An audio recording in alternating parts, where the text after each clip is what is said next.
Hey everybody, welcome to the Growing with Fishes podcast. I'm Steve, and today we're here with Dinesh from Optic Foliar.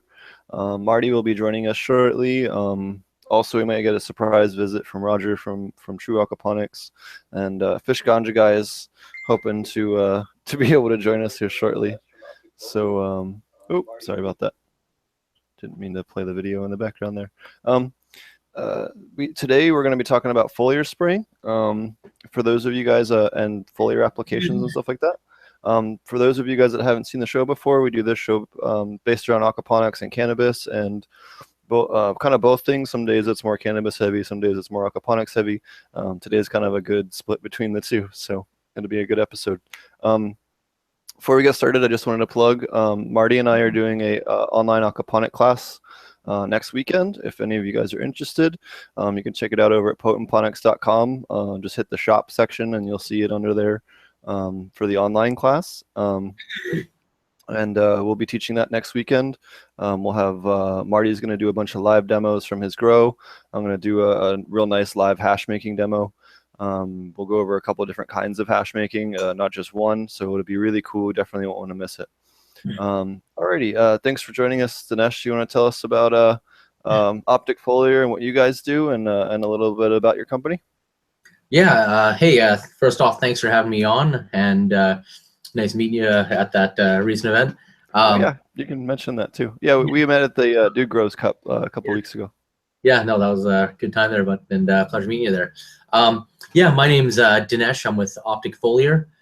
I'm based out of Vancouver, Canada, and I specialize in foliar spraying. Been in the hydroponic industry for about pretty much 20 years now.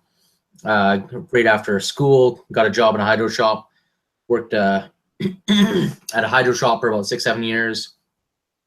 Then for wholesalers and manufacturers after, and eventually got into making my own foliar spray products, but not just making foliar spray products, but solving foliar spray problems, and getting into the real nitty gritty of like why things were working, not working.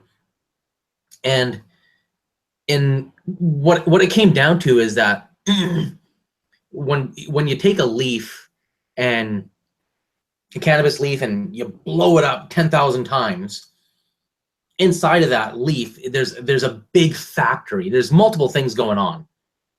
But one of the keys for a grower and in a foliar spray is that when we're trying to spray something onto the plant, what we were doing is we were just getting it onto the outside and, using spreaders and stickers to cover a plant and get a spray in and allow for absorption, and including spraying the undersides of leaves.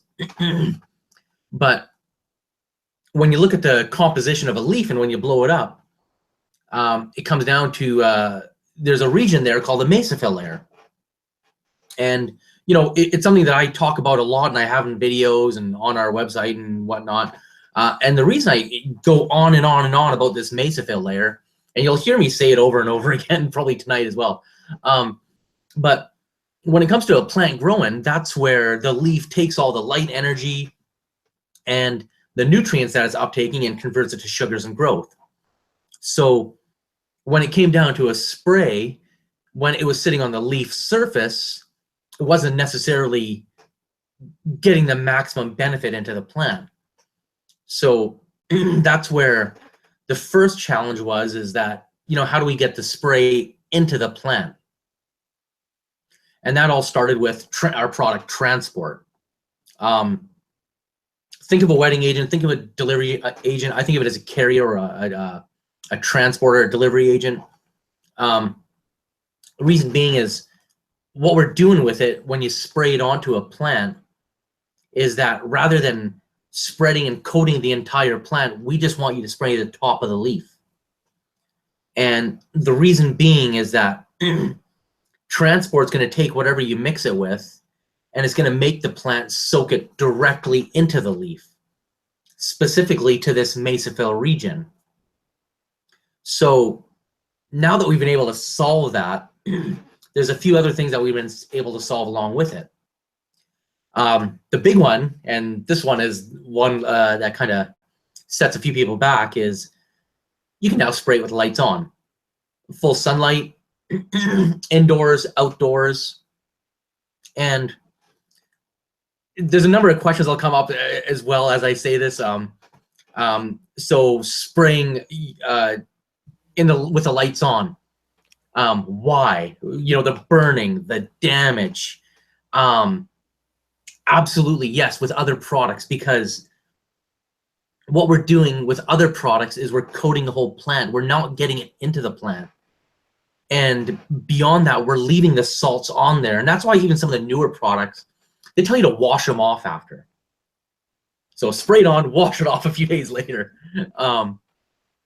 What we're doing, again, and I guess in the most simplest terms I try and explain it, is you spray the top of the leaf, and what we do with the leaf is we just open it up to make a temporary highway into that mesophyllid layer directly. So, depending on whatever city it is, I-50 or I-55, I-420 for this show, and it goes from the leaf surface right to the mesophyll layer. And so by getting it into that mesophyll layer, everything is now immediately available. And one thing I offer is or what I tell people is I give you a 30-minute foliar delivery guarantee. It's like Domino's back in the day. But yeah, what we're doing with it is we're getting it into the plant. And because we get it into there right away, it gets utilized right away. And so, we have partner products, but the key is that by getting the spray in there, with transport, you can, spray with the lights on, no damage or burning. And so, again, getting it in right away, there's nothing left over to burn or damage. So spray it indoors, outdoors, even in 120-degree heat. No concerns. Unless you're over-fertilizing or, and in high temps, if you're over-fertilizing, you're crisping your plants anyways. Like, you're not going anywhere. So spraying's not going to do anything for you anyways. But in a running garden on something that's set up, again, on a hot day, if it does get like 5-10 degrees warmer, if you're just trying to just keep things going along, it's not going to crisp up the plants. It's not going to push everything. The plants is going to demand more water on those days. But again, with intense heat, whether you're putting a dozen double-ended lights on plants, depending on how big you're growing them, it's not going to damage or burn. The other feature, yeah, sorry, go ahead. I had two quick questions. One, so the mesophilic layer, is that affected by, so I guess sometimes we talk on the show about silica and silica thickening up some of the cell walls in the leaf to prevent PM and stuff. Yep. Would silica is that in that mesophilic layer, or is that affect that at all that you're aware of, or? No, it's just gonna complement it and build with it. Okay. So if you're adding silica to the res, or to help with that, because yeah, it is a great natural product to add, silica, for just strengthening the plant, preventing PM, overall health. I think silica is one of those products that on top of base nutrient, you got to use silica. Everyone should use silica. Yep. Absolutely. Even if you're just doing lettuce and aquaponics, it makes a night and day difference in your pest control, and then your especially fungal resistance. It's so night and day different.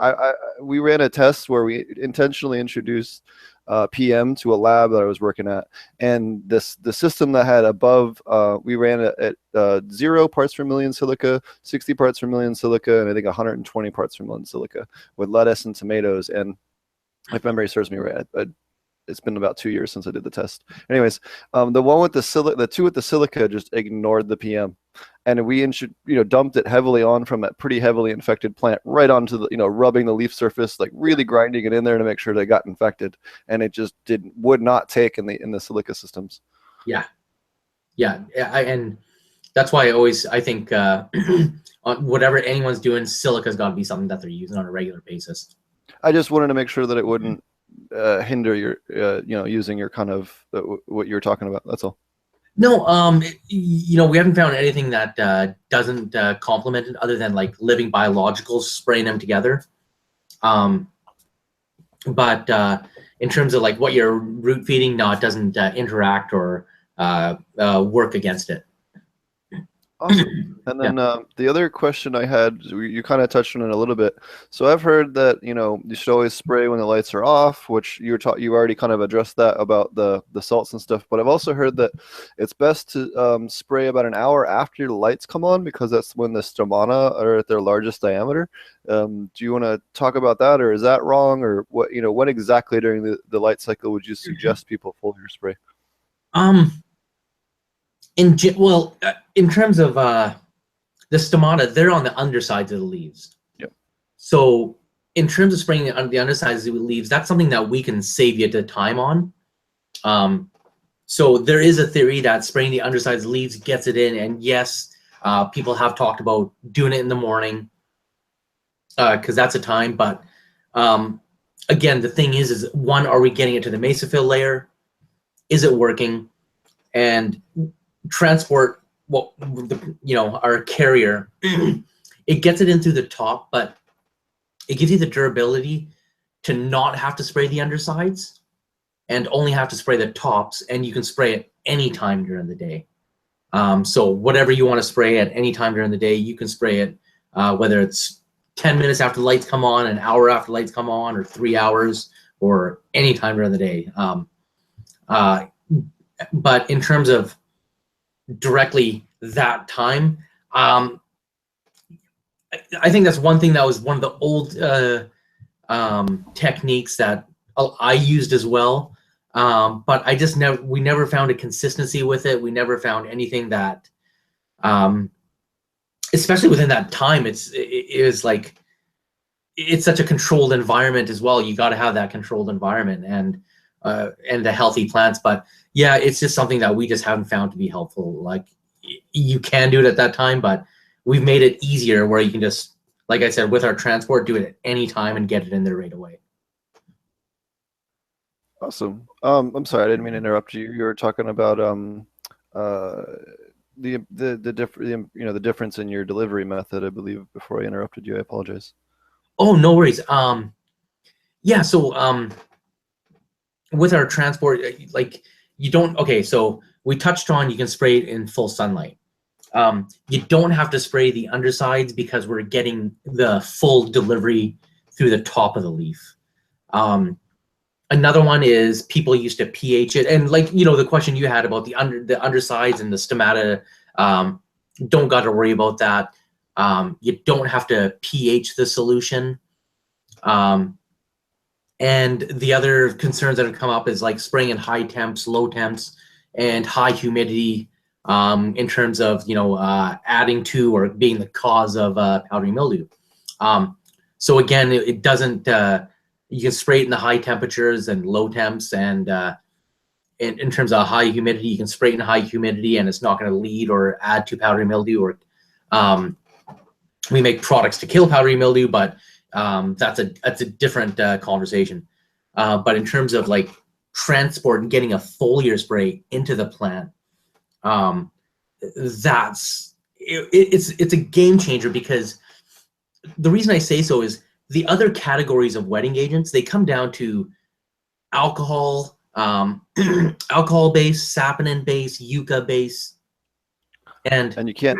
On that note, you can't use saponin or yucca because both of them are extremely fish toxic. So if you're looking at using it in aquaponics, that's the last thing that you want to do, because you will. The ancient Native Americans in California used to take yucca, they'd press it on big stones and squeeze the juice out of it. They collect it, concentrate it, and then once they had enough of it, they'd pour it upstream in a river and have their buddies downstream with baskets, and they'd collect all the floating fish. So do not, under any circumstance, use saponin or yucca extracts. It's organic, but so is arsenic. They'll both kill your fish.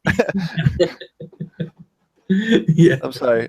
You were talking the other wetting agents. I didn't mean to interrupt you. I just wanted to touch on how toxic that is. Yeah, no, that's funny.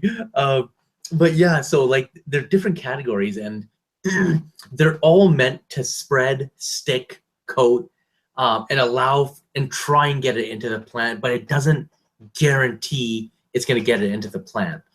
And they'll tell you to do it with the lights off. They'll tell you to get the undersides. And sometimes they even tell you to wash it off later as well and pH it.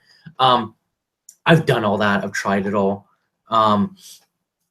It's something that a lot of people still continue to do. It's just something that I've done for a long time, and I played with it. Like, it was something I kind of just got obsessed with after a while. But obviously, the difference being is that when we're getting it in there, and not just getting it in there, getting what we want in there, it creates a new avenue to do so much more. Because whether it's the guys like you in Aquaponics, or just regular container growers in cocoa or peat or outdoors, whatever, hydro, you know, on top of the nutrients you're giving, you know, you're giving supplements, but at what point do you stop? And, you know, like, there's only so many additives you can throw in the tank, whether you're doing fish or not doing fish. So, and pushing forward, you know, guys hit their plateau. And, you know, the recent game changer for a lot of guys was like the double-ended lights, and those are like bad, because like guys are just really blowing up their numbers with that. That's cool. But with that, what I tell guys is you're missing out on the leaf. You're only using it for light. You're missing the opportunity to feed, to combat, to prevent, to treat. And, you know, guys are doing it to treat, you know, a mold or pests, but they're not so much using it to for performance. And so now that we got the carrier put together with transport, that gives us the, you know, the quote unquote UPS truck that you're still waiting for, apparently. The ability to fill up that UPS truck with nitrogen, phosphorus, potassium, amino acids, carbs, B1, and that's what we've done. Like, we've made some carrier products to go with it, but we've kind of pushed it, and we've done it where now that we have the ability to go in there, well, what I've put together is a system where we're going to go in there, and the first thing we're going to do is we're going to put up some solar panels and get more of that light energy in. And that's what we do with our Watts concentrate product, is that we increase, you know, the geek terminology is chlorophyll fluorescence, you know, photosynthesis, light energy. We increase that. So we increase the amount of that coming in. And when you do that, it immediately, you know, needs to match up with nutrition to turn into sugars and growth, and, you know, the output, which is, you know, in veg, more growth, bushier plants, and in bud, more bud, in flower, more flower, blooms and such. So when we increase that light energy, it does increase everything, but it all, so now we've got nutrition in the plant. And what we've done is then we increase the nutrition by putting it in the spray as well. So Watts increases photosynthesis. Rev goes in there and further feeds it nutrition. So we increase the photosynthesis, we give it nutrition to use right away, and that turns into immediate growth. So now your plants are able to take in more light energy, turn it into growth. Great. Another benefit, what happens though, is because we're increasing light energy and photosynthesis into the plants now realize and said, hey, we've got all this extra light energy, we need more nutrition. So now we're going to increase your nutrient uptake from the root zone. And these are tests that we've actually done. We did, so on one side, what we did is we just took plants, you know, just being root fed, and sweet. We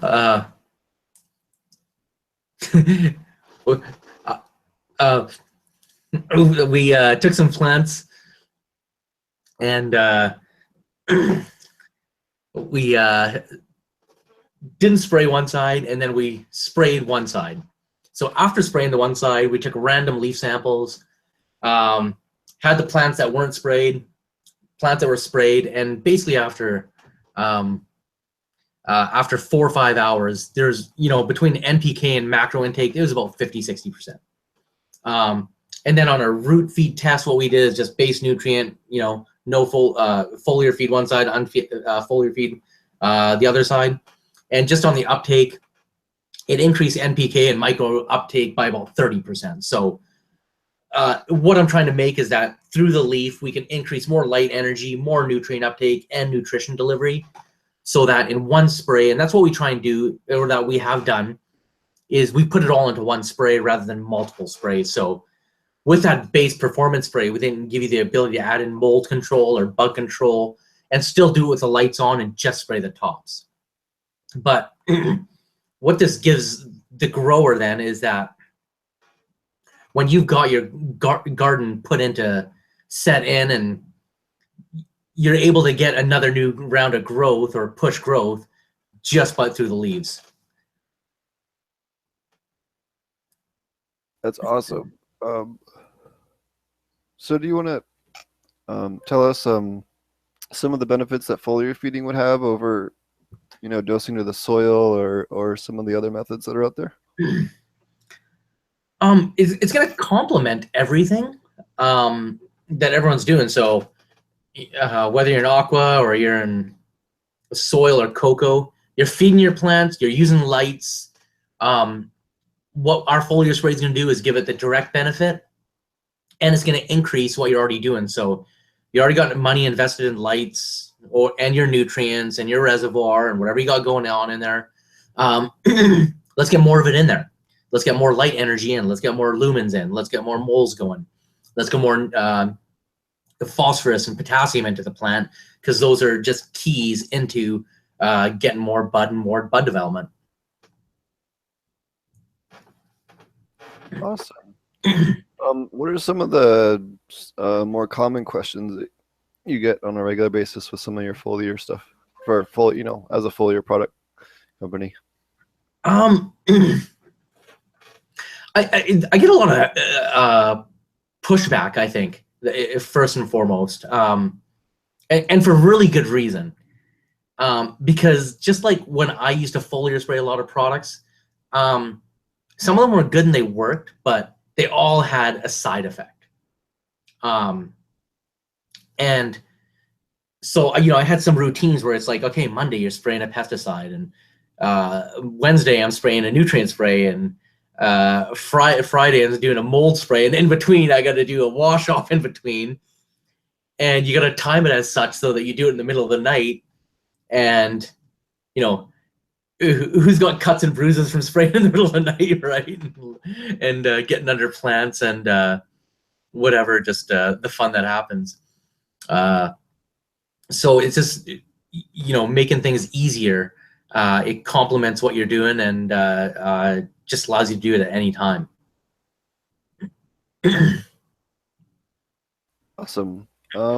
What's some of the strangest questions you've gotten with about your foliar stuff? I know I've had a couple of really bizarre questions we've talked about on the show, and we've had a couple of other guests that have told us some pretty ridiculous stuff. I was talking to Mammoth P today. They're going to be on the show soon, and they had a couple of ridiculous. I asked them that question because we were going over the stuff that we ask people on the show, and Yeah. The one that they gave me was ridiculous. I won't say it now, but when they come on the show here in a couple of weeks, we'll do it. But what's some of the weirder ones that you've gotten? I don't know. I need a minute to think about that one. Yeah, I don't know. I've had a lot of conversations. The best one I've had, I had a customer ask me if he could feed his newborn betas by pleasuring himself into the aquarium, and that's the polite way of putting it. And I was just like, no, don't do that.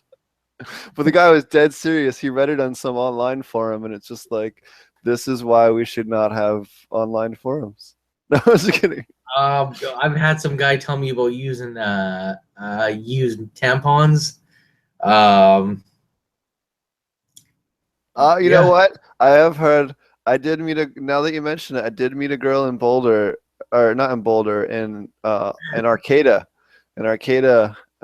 who put menstrual blood on her pot plants because she said it would like give them iron, and I was just like, why are you doing that? That just makes first off, like the form of iron is the wrong form of iron, and second of all, just like you should not be putting blood on a plant. Like that's just not how it works. Oh, dude, no, I'm talking about like the whole pad into the soil is what these guys were telling me. Oh, that's even. I don't know which one's crazier. Pissing on plants. Yeah. Pissing on their plants. God, what else? Yeah, no, there's a couple off the top of my head.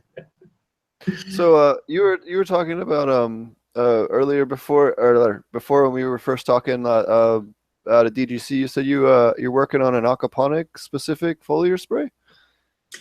Yeah, well, see, because all I do is foliar, we're always looking at new markets and where else we can go and help people. And I learned in the hydro end, our basic products that we sell in hydro, they work for the cannabis growers that we've talked to that have done aquaponics and hydro. They've had success with it, and it was great to hear. But on the commercial leafy green end, it was a bit of a different conversation because they needed something more custom and specific because they didn't want they used much different components than what we use in a hydro, much different setup, and a lot of different concerns they had. So there's certain elements they wanted removed, certain elements they wanted added in for different types of protection like mold and health. And so we made a custom formula for the leafy green market that we're having tests for the customer that we made it for. So, it's been so far so good, and the fish are all going. So we're looking forward to the final test after a few months. Is that purely a mineral base, or is there microbial in there as well? No, just mineral, no microbials. Okay. Awesome. So you kind of mentioned the two of your products. Do you want to go over the different things that you guys carry or produce and what they do? So for those of you that maybe you're just totally new to your company.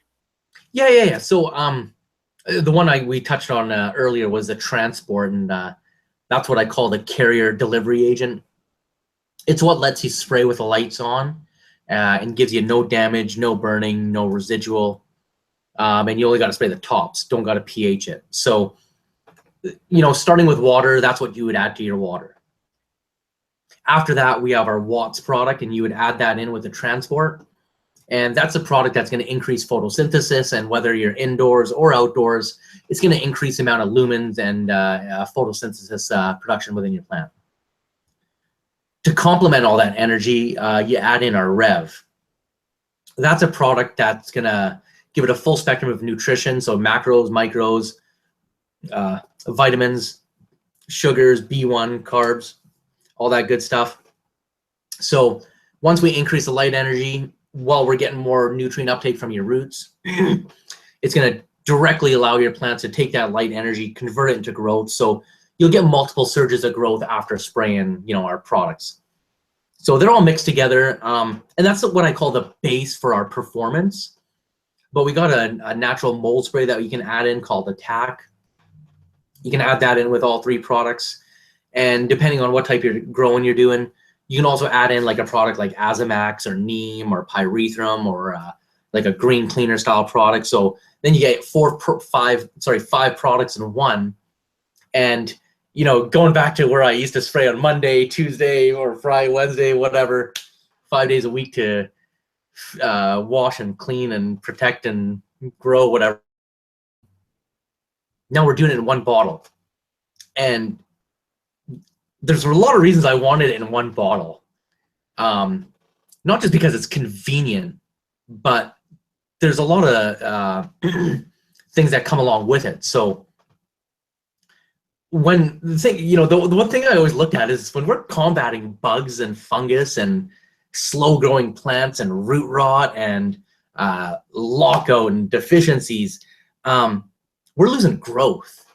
And on a 2-week veg, or on a 4-week veg, on an 8-week flower, on a 12-week flower, 3 days of downtime, 5 days of downtime is a lot of production down. And, you know, for me, growing was all about production. Well, quality and production. You know, we had to have that balance. And, you know, when we ran into problems, like, you know, we don't need problems when you're in production. And, you know, I'm still in manufacturing, and you don't want to have downtime. So what we're able to do with our spray is, whether it's a bug problem or a fungus problem, and what I recommend, you know, getting a regular performance problem on there, we're not just looking at the bug problem or the fungus problem. We're looking at it, we're combating it, we're preventing it, but we're also pushing growth at the same time. And that's a big key and a big difference that guys can start taking advantage of, is that whether they're protecting or preventing or just looking to enhance growth, it's something that's always gonna, because it provides nutrition, you're not gonna see deficiencies. You're always gonna see healthy plants. It just helps the plants always push along while you're feeding nutrients. So you get back from a lot of guys is they never see sick plants, they never see deficient plants, and you know, they're always getting good production, good healthy plants, and you know, the output shows them as well. But it's just that one option to do it all together, and you don't always have to spray the bug or the mold spray. And you know, it's like a mini Res Plus but foliar. So the performance, transport, watts, and rev, you start with that. And you don't want to add the bug and the mold control. Don't. Only do it when you want to, when you need to. And just, you know, you can spray cuttings, you can spray plants and grow. And okay, so yeah, a question that I get asked a lot: spraying it in flower. Yeah, this is a big one. Okay, so I tell guys, yeah, spray it up to week 6. No. That's right away. No. I get it. I totally get it. Okay, look, I've sprayed buds back in the day and didn't like what they looked like after either. Okay, so. Yep, there's definitely quite a few products out there that are either acidic or super alkaline, and when you spray it, it burns all the pestils and makes everything look like it's super aged. It sucks, and you know, it fucks your hairs and it fucks the smoke, and it's just it sucks. I don't like it either. So again, that's one of the things I've solved with our product. So in flower, I tell guys, spray up to week 5, 6, no problem. Post that, you know, I tell guys to cut back, because then there is rapid bloom development. We don't want to get bud rot. But up to that, we can definitely spray up to week 5, 6. And beyond that, we actually do offer our mold spray attack. And the good feedback we get on that, and this is one thing I really like to promote, is, as you just touched on, it doesn't fuck up the buds, it doesn't fuck up the hairs, it doesn't fuck up the leaves, and that's a big thing. So, and because I smoke, it's not a product that I made that stays in the plant, so it gets in, it kills mold, and it flushes out. Because when you're running a post-harvest test on flower or extracts, the last thing guys want to see is that they've got all this work done, and now something came up positive and is messing things up. So it's something that they can use and doesn't stay in the plant for a long time. Awesome. It sounds like you know quite a bit about IPM as well. Do you want to talk about how you said you knew quite a bit about powdery mildew? We haven't really had a really good guest that could kind of explain how that, you know, infection takes place and all that. Sounds like you know quite a bit about it. Do you want to touch on that a little bit and how your stuff works on killing it? That sounds pretty cool. Yeah. So in terms of IPM, like one thing I recommend is, again, it comes back to our transport, but how to combine it with different products. So like Azamax or Neems or pyrethrums, I tell guys to start at 1/4 to 1/2 strength with any of those products, and then mixing in our transport at full strength. Using products like those that are safe and natural. alternating them, once a week in early in veg and early bloom. So, a neem 1 week, a pyrethrum the next week. Something like the green cleaners or the Azamax, because they're all safe, naturally flush out fast. As a direct is a good one for aquaponics. You can use it as long as you don't go crazy, like as far as getting it in the water column, but you can definitely use it, on the as a foliar. Well, you see, here's the big thing that, again, transport helps with is you can then cut the amount of Azamax back, and when you're spraying it on the leaves, it's not going to drip off into your system. It's going to soak into the leaf, and it'll do it within 30 minutes. So now there's less runoff, less contamination, less chance of problems for what's going on in the system and the recirc. But for IPM, yeah, just a safer, non-toxic products. And with the pyrethrum, there's different types, and some of them are mixed in with piperonal butoxide as well to enhance the effects. I don't necessarily recommend those ones. There's more natural options of pyrethrum out there. So yeah, those are the ones I recommend. On top of like some of the green cleaner products that are with the lemongrass and soy oils and whatnot. Yeah, I've had a lot of good luck with the lemongrass oils, especially for mites. It tends to work really well on mites. Yeah. So ECSD asks in chat, is powdery mildew systemic? Mainly airborne.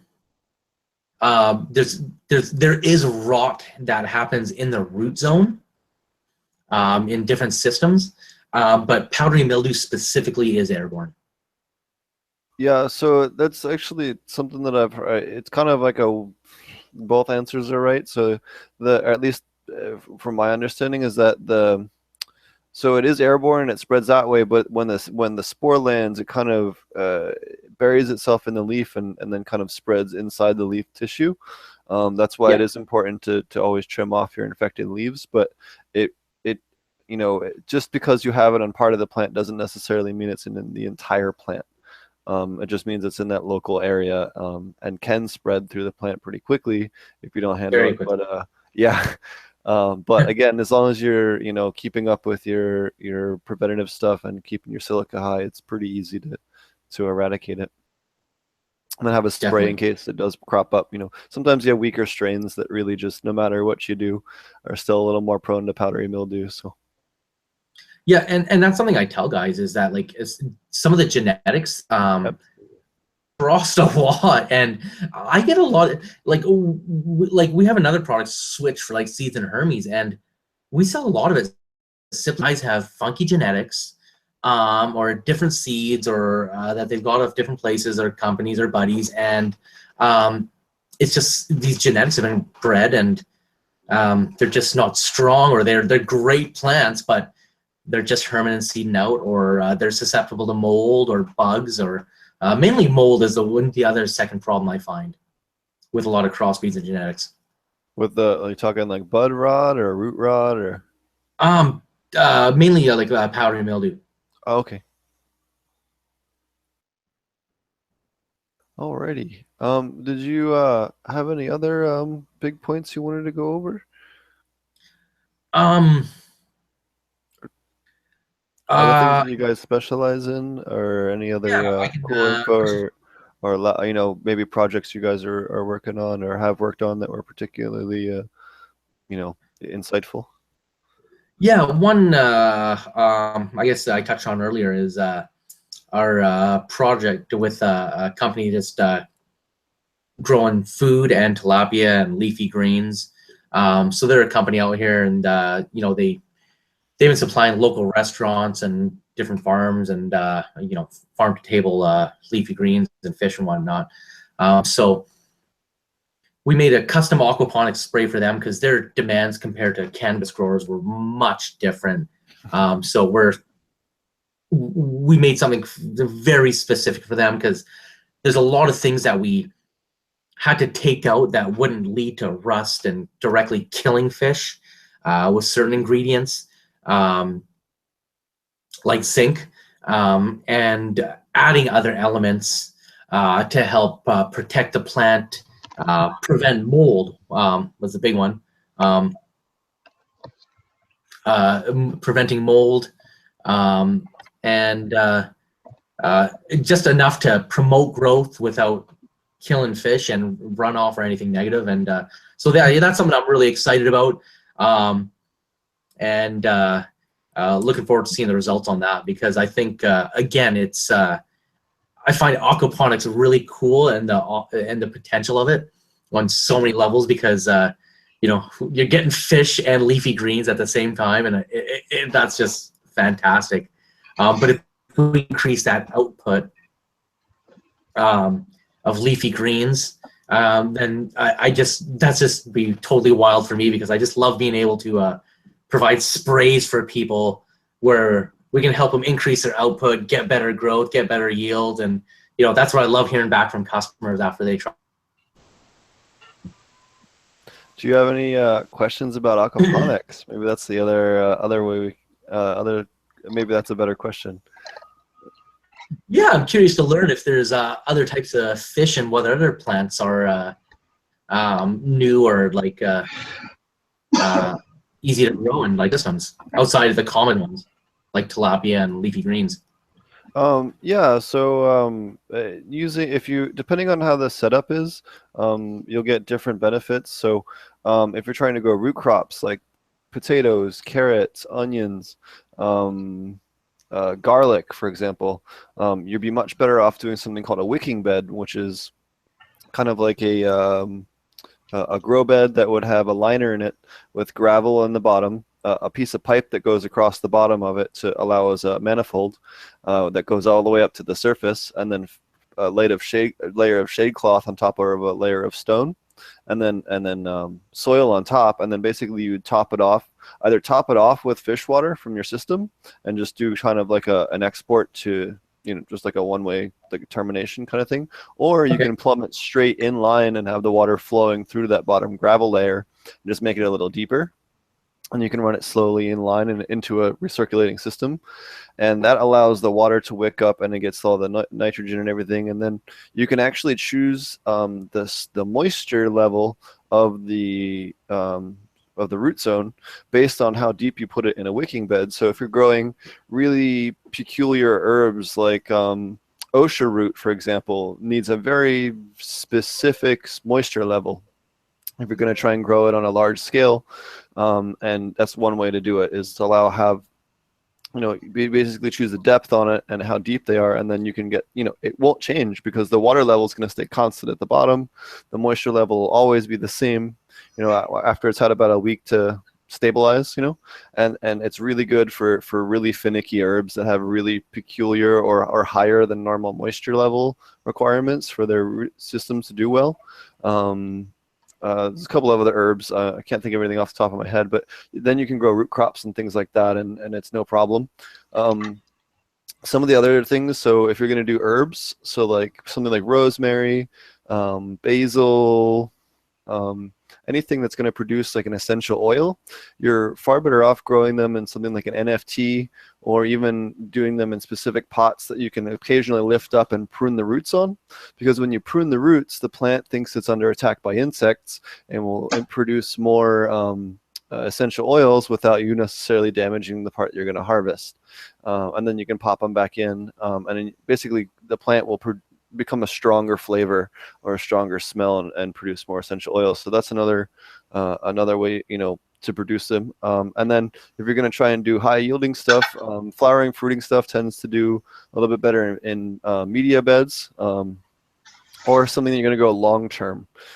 They do better in media beds because the media beds and the weight of the media beds and the roots in the media bed will anchor the plants. Especially anything you're going to grow more than 3 months or so will do much better because it gets a chance to anchor and it won't flop around. It won't fall over if you get a wind gust, or it happens to get too much fruit on it, or whatever it is that you're growing. And then the better method to do everything, if you're going to do fruiting crops, is to put them in a dual root zone pot, which I have a couple of how-to videos on my YouTube channel if you're interested more on that. But basically a pot that's half filled. Take like a 5-gallon, 4-gallon, 5-gallon pot, Fill it up halfway with, make sure it's a screen bottom. If it's not, put a bunch of holes in the bottom of it. Then put a layer of burlap on top of that, and then put a layer of, soil mix of your choice. I like to drill a hole on the pots on each side in order to make it easier to know where that burlap layer is. I'll fill the media up to there, and then I always know, even when I'm sinking it back down into the grow bed, where that media layer, where that burlap layer is, so that I don't have to worry about putting it too far down. And basically you just sink it down so the bottom half of the pot is in the media bed, and it will flood and drain in that bottom half of the media bed, and then the top half can still be top fed or supplemented the same way. And it also allows for you to get mycelium, all your terrestrial microbes. You can put worms in the top or bottom part of the pots. They'll do just as well in both halves, and it just allows you to kind of have the benefits of the high gas exchange with the flood and drain in the bottom half of the pot. Acts like a diaphragm and forces that air through that soil layer, and everything just grows much quicker. And gives you really high gas exchange and gives you 2 biomes in the root system, and you get much better biodiversity. It's really nice. And you'll get much more fruiting. You can always supplement stuff that wouldn't even be fish safe if you want to, as long as you don't overwater that soil layer. And it really allows you to boost production. And say 1 or 2 of my plants, say I want to run, say I'm a home grower, and me and my, say for Colorado, for example, you can only have 12 plants now. Say you and your wife each want to have 12 plants. Maybe we each want to grow 2 different types of strains for each of them. Maybe 2 of those strains in the aquaponic system need completely different nutrients. Maybe they need more nutrients, or maybe they need half the nutrients because they're burning. I can individually change the nutrients on the plants on a per plant basis in an aquaponic system, where they're still being fed the bulk of the nutrients via that, but then they're being cared for, and boosted on an individual plant basis, based on the upper part of the root zone. It makes life a lot more controllable in an aquaponic system. So you're saying you can actually use like a hydroponic base nutrient as long as you don't overwater it and have overflow in that top layer. Is that basically the same thing as like you do in a hydroponic system when you drip to waste and you overwater it 15%? So if you water it less than that, so that's what you're saying, right? About the top layer. So how I do it is I'll take a 5-gallon. Usually I'd use 5-gallon pots, just because it's for doing shorter veg growth. If I'm going to do a long run, I'll set them up in a bigger pot, but usually I just use the 5-gallon pots, and I'll set them up in there. And then what I'll do is, before I transplant the clones into there, I'll take the first one. I use the same soil mix, so I've only done this a handful of times. You know what I mean? But once you have your soil mix you're going to use for the upper half, just take it, put it in the pot, and then slowly take a measuring cup and just pour that set amount of water into the upper part of the soil zone until you see what saturation is, and it starts to drip out the bottom, which is really easy to tell. Then once you know the volume, cut it in half, and then you'll never overwater. Just give it about a full week to dry back out, because you've already super saturated it.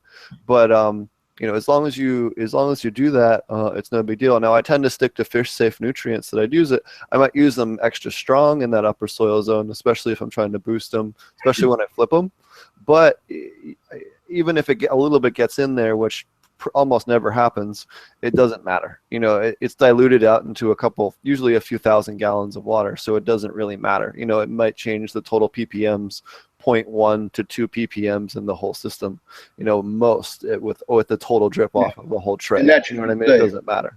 And at that point, it's just going to supplement with the plants up to in the bottom half of the root zone that afternoon. You know what I mean? So it's kind of it doesn't matter. That's a neat trick. There's a lot of people out there that's why I wanted to ask you that question. You clarify that a little more, because there's a lot of people out there scared to death, and that's a real neat little trick right there. Well, it just gives you more control. And it gives you it gives you more control, and you get that, the diaphragm action of the water going up and down and then up and down in the bottom half of the root zone basically draws fresh air into the root zone, and usually through the soil layer, it'll find a crack or two or a way to go through there, but then it forces that air back out, so that you're getting this respiratory action in your soil zone, and then the same way almost like you would in a cocoa setup. You know what I mean? with the capillary action of the water flushing the air out. So you get the speed of growth that you would from hydro because of the fast gas exchange.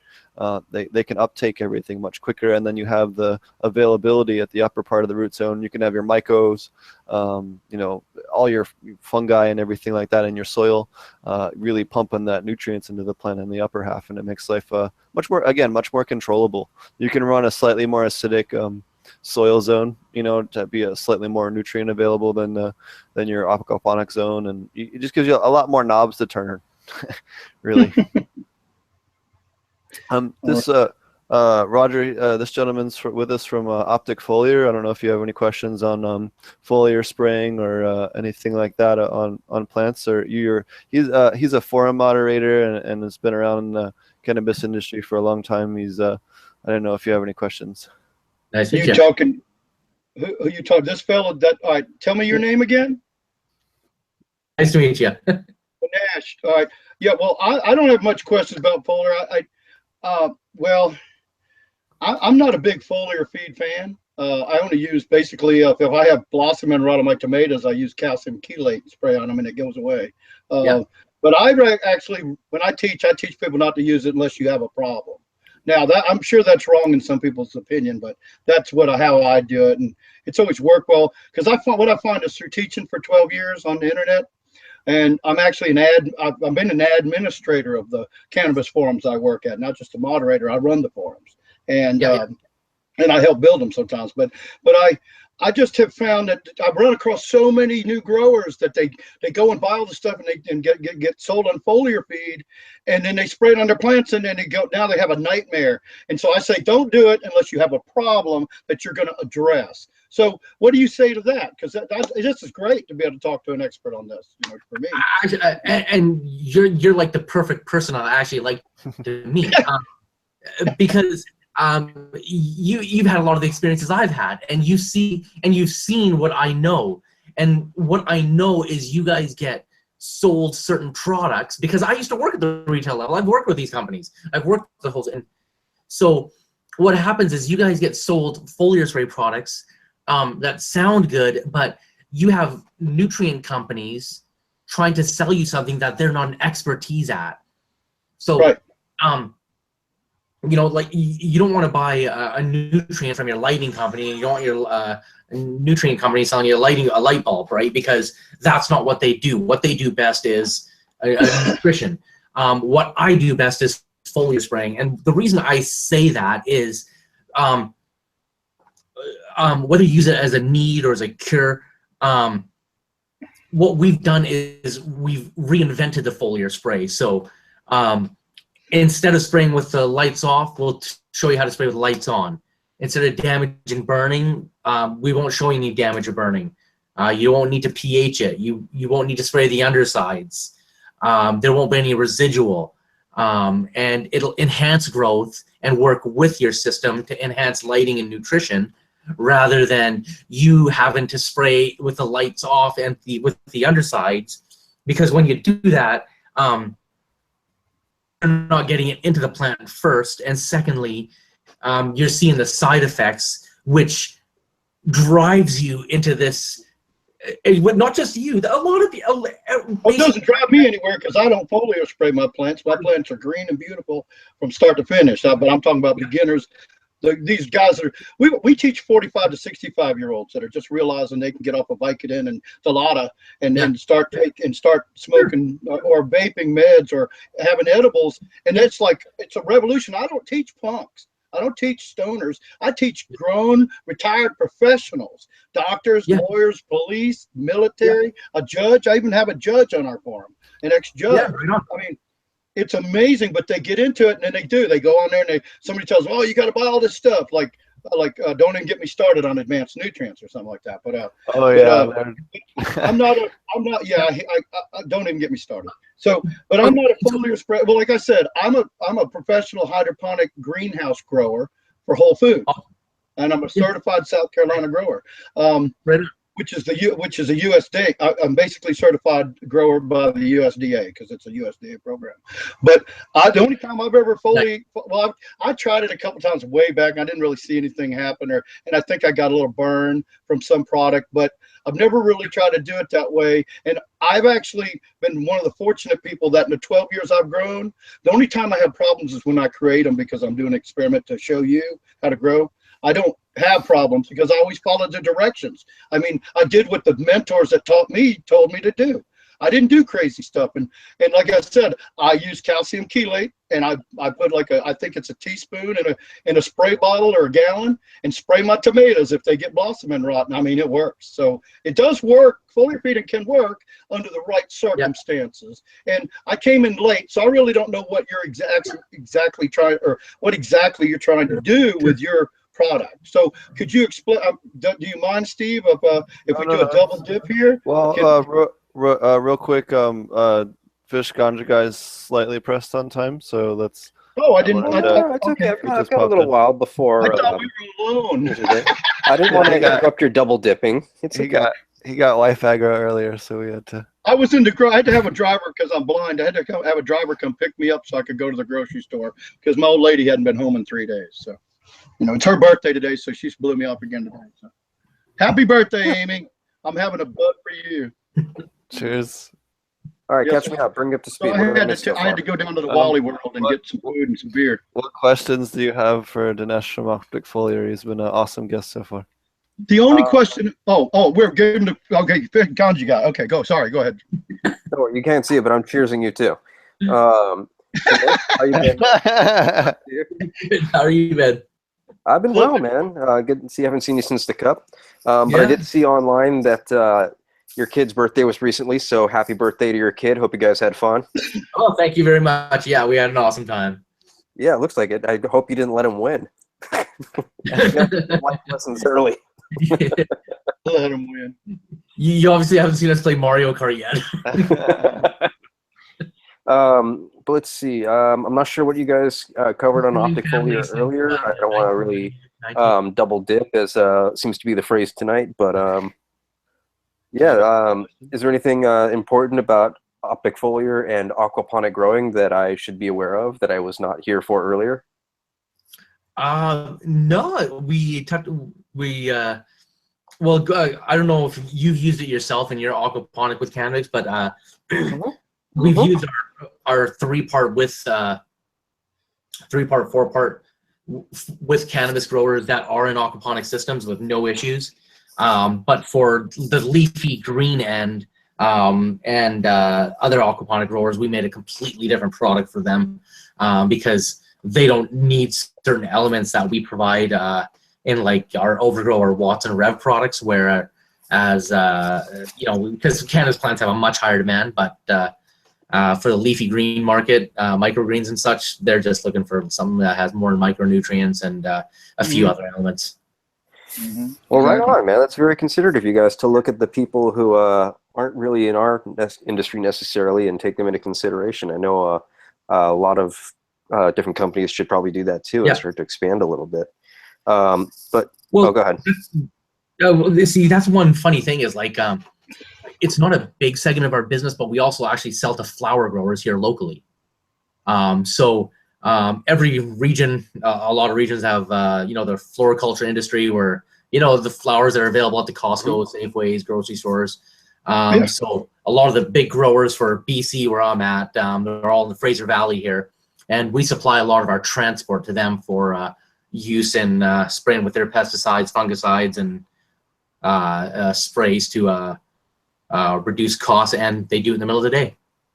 Nice, man. Yeah, I use it on all my mothers, my seedlings, never have any burn issues. And then when I say it, I mean usually just my Overgrow mixture. And then for up to week 2 of flower, when I'm still foliaring, doing foliar treatments, I'll be hitting that as part of my my cycle. Like I've got 1, 2, 3 different rotations I cycle through. Like day 1 will be Overgrow, for example. Day 2 will be, say, kapow and something else. Day 3 will be more of a beneficials day. So, but yeah, it's definitely in the rotation because I see great results. And I see pictures online that they're really frosty. like nice frosty buds. Thank you. And yeah, that's all the Eagle 20 I'm giving him through the roots. Oh yeah. It's not just a foliar treatment. So thank you, man.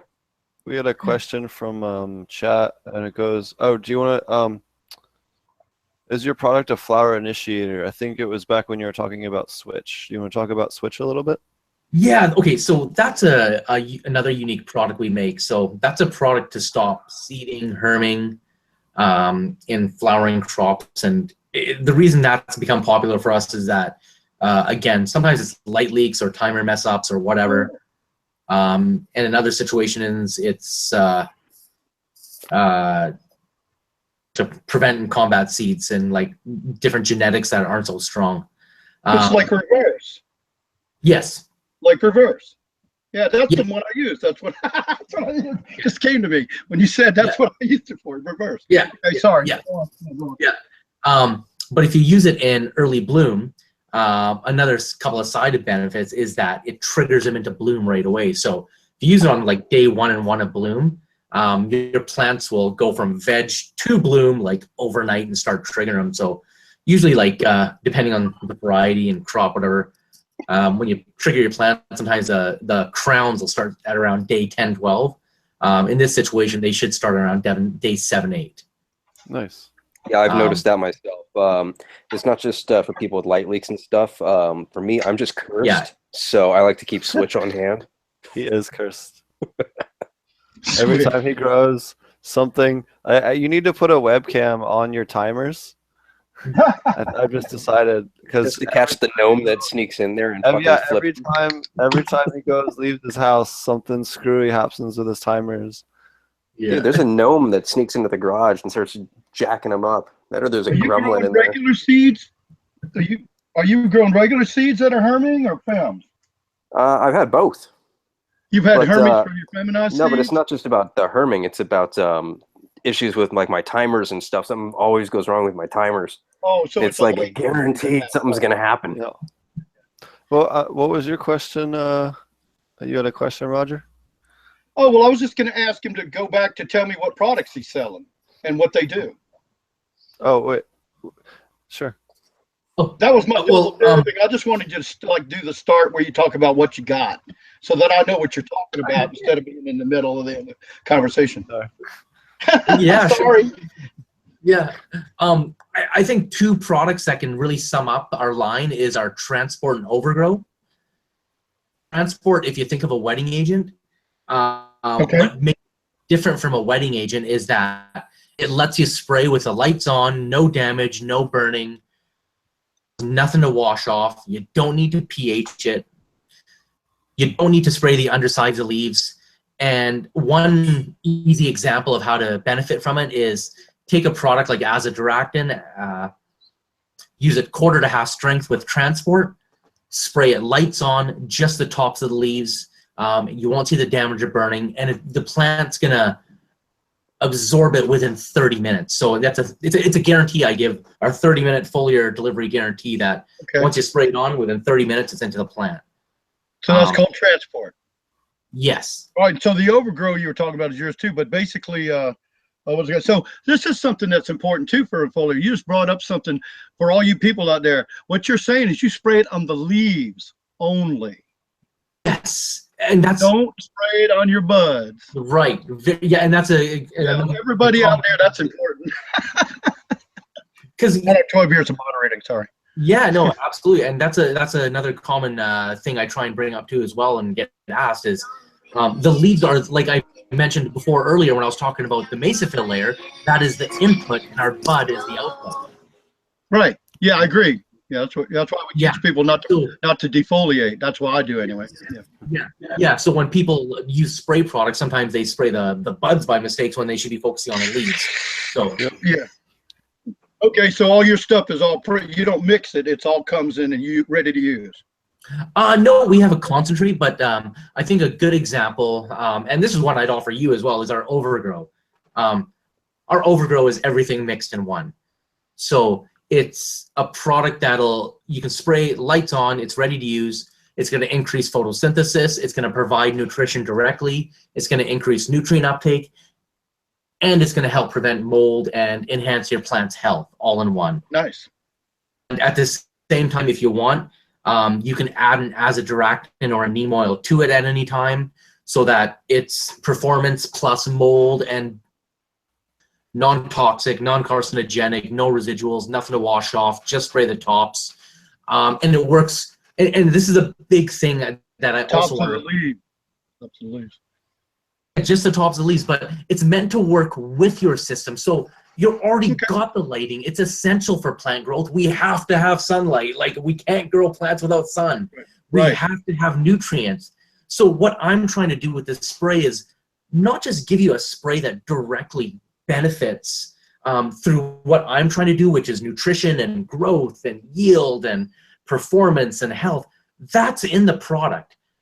The secondary components are there to intake and nutrient update. So that, you know, helps make our product better by making what you have used better. So again, it's multiple benefits that we give, and a good example of it is our overgrow.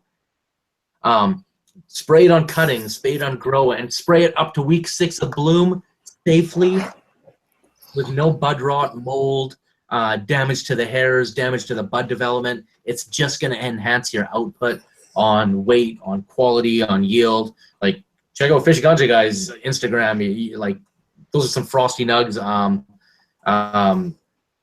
There's a lot of like frosty nugs I've seen after people use our products, and it enhance what you're doing on top of what we're directly trying to provide it. And when we're able to enhance a lot of the basic building blocks of what the plant needs, you know, not just the NPKs and the micros and the calcium and such, but the aminos and the carbs and vitamins, it all helps add to those building blocks and enhance the weight, the THC, the CBDs, the CBNs, and all the different profiles of whatever strain or variety that the individual is producing.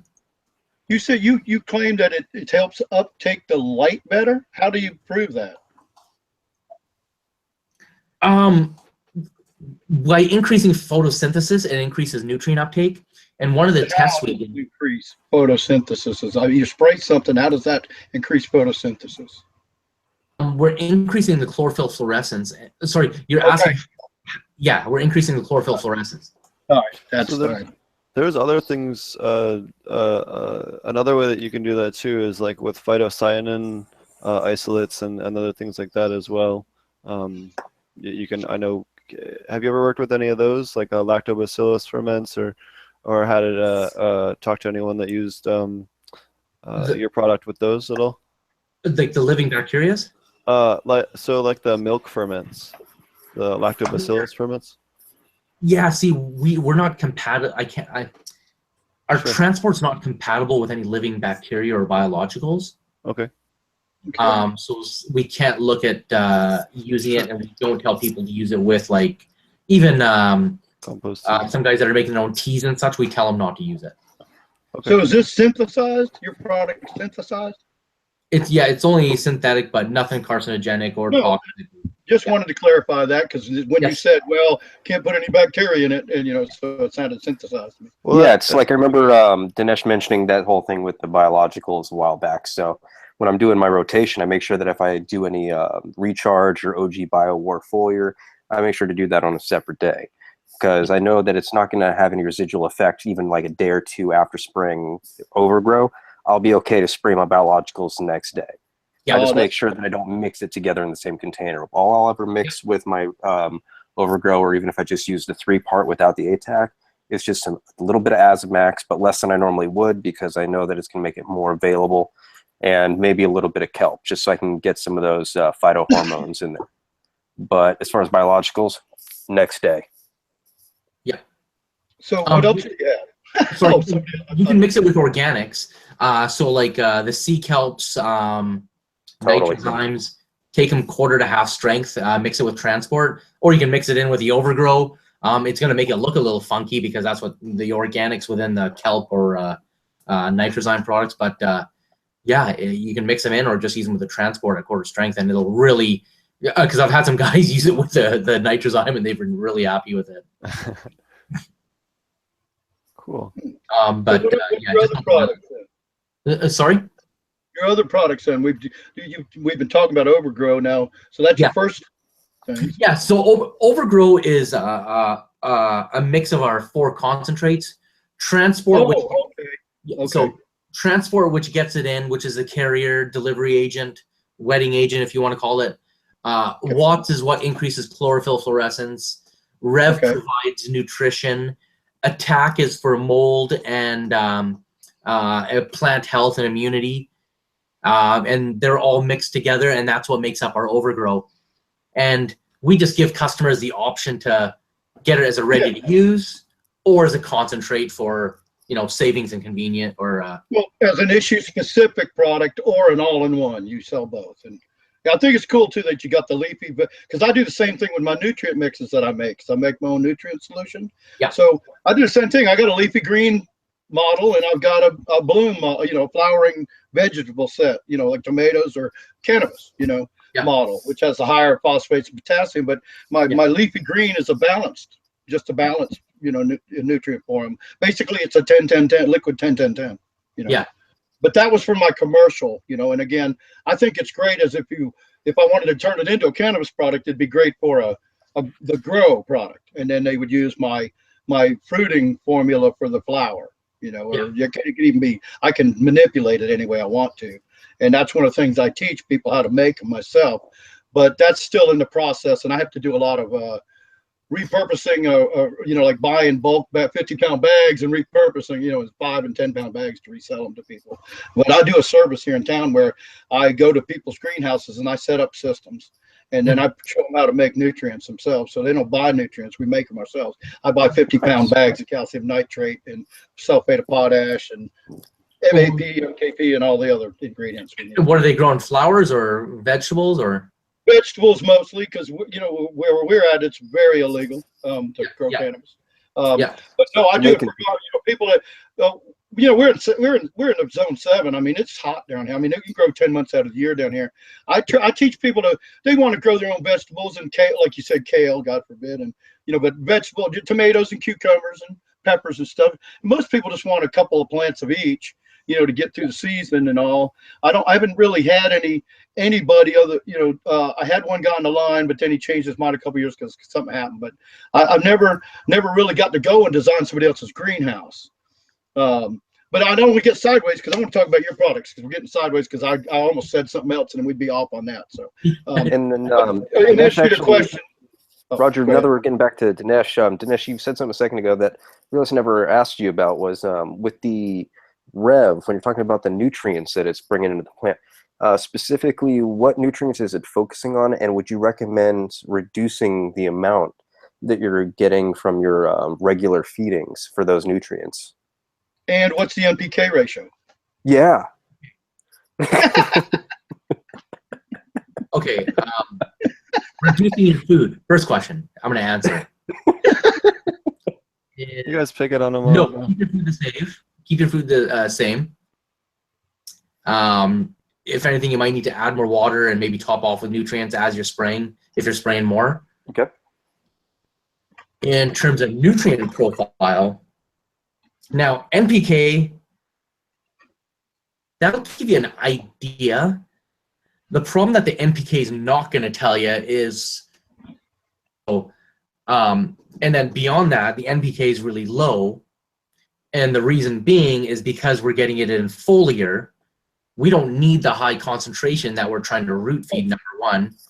And two, because we're using transport, we don't need a high concentration. Well, I was only looking for the fact of what your ratio is, like, regardless if it's 0.05, 0.05, 0.05, I'm just, is it balanced more towards, and I think that's what Ganja Guy was asking too, is it more balanced towards phosphates or potassium, or I was also thinking the micronutrients too, like as far as like calcium, boron, and some of those other little limiters that a lot of people aren't getting to their plants enough.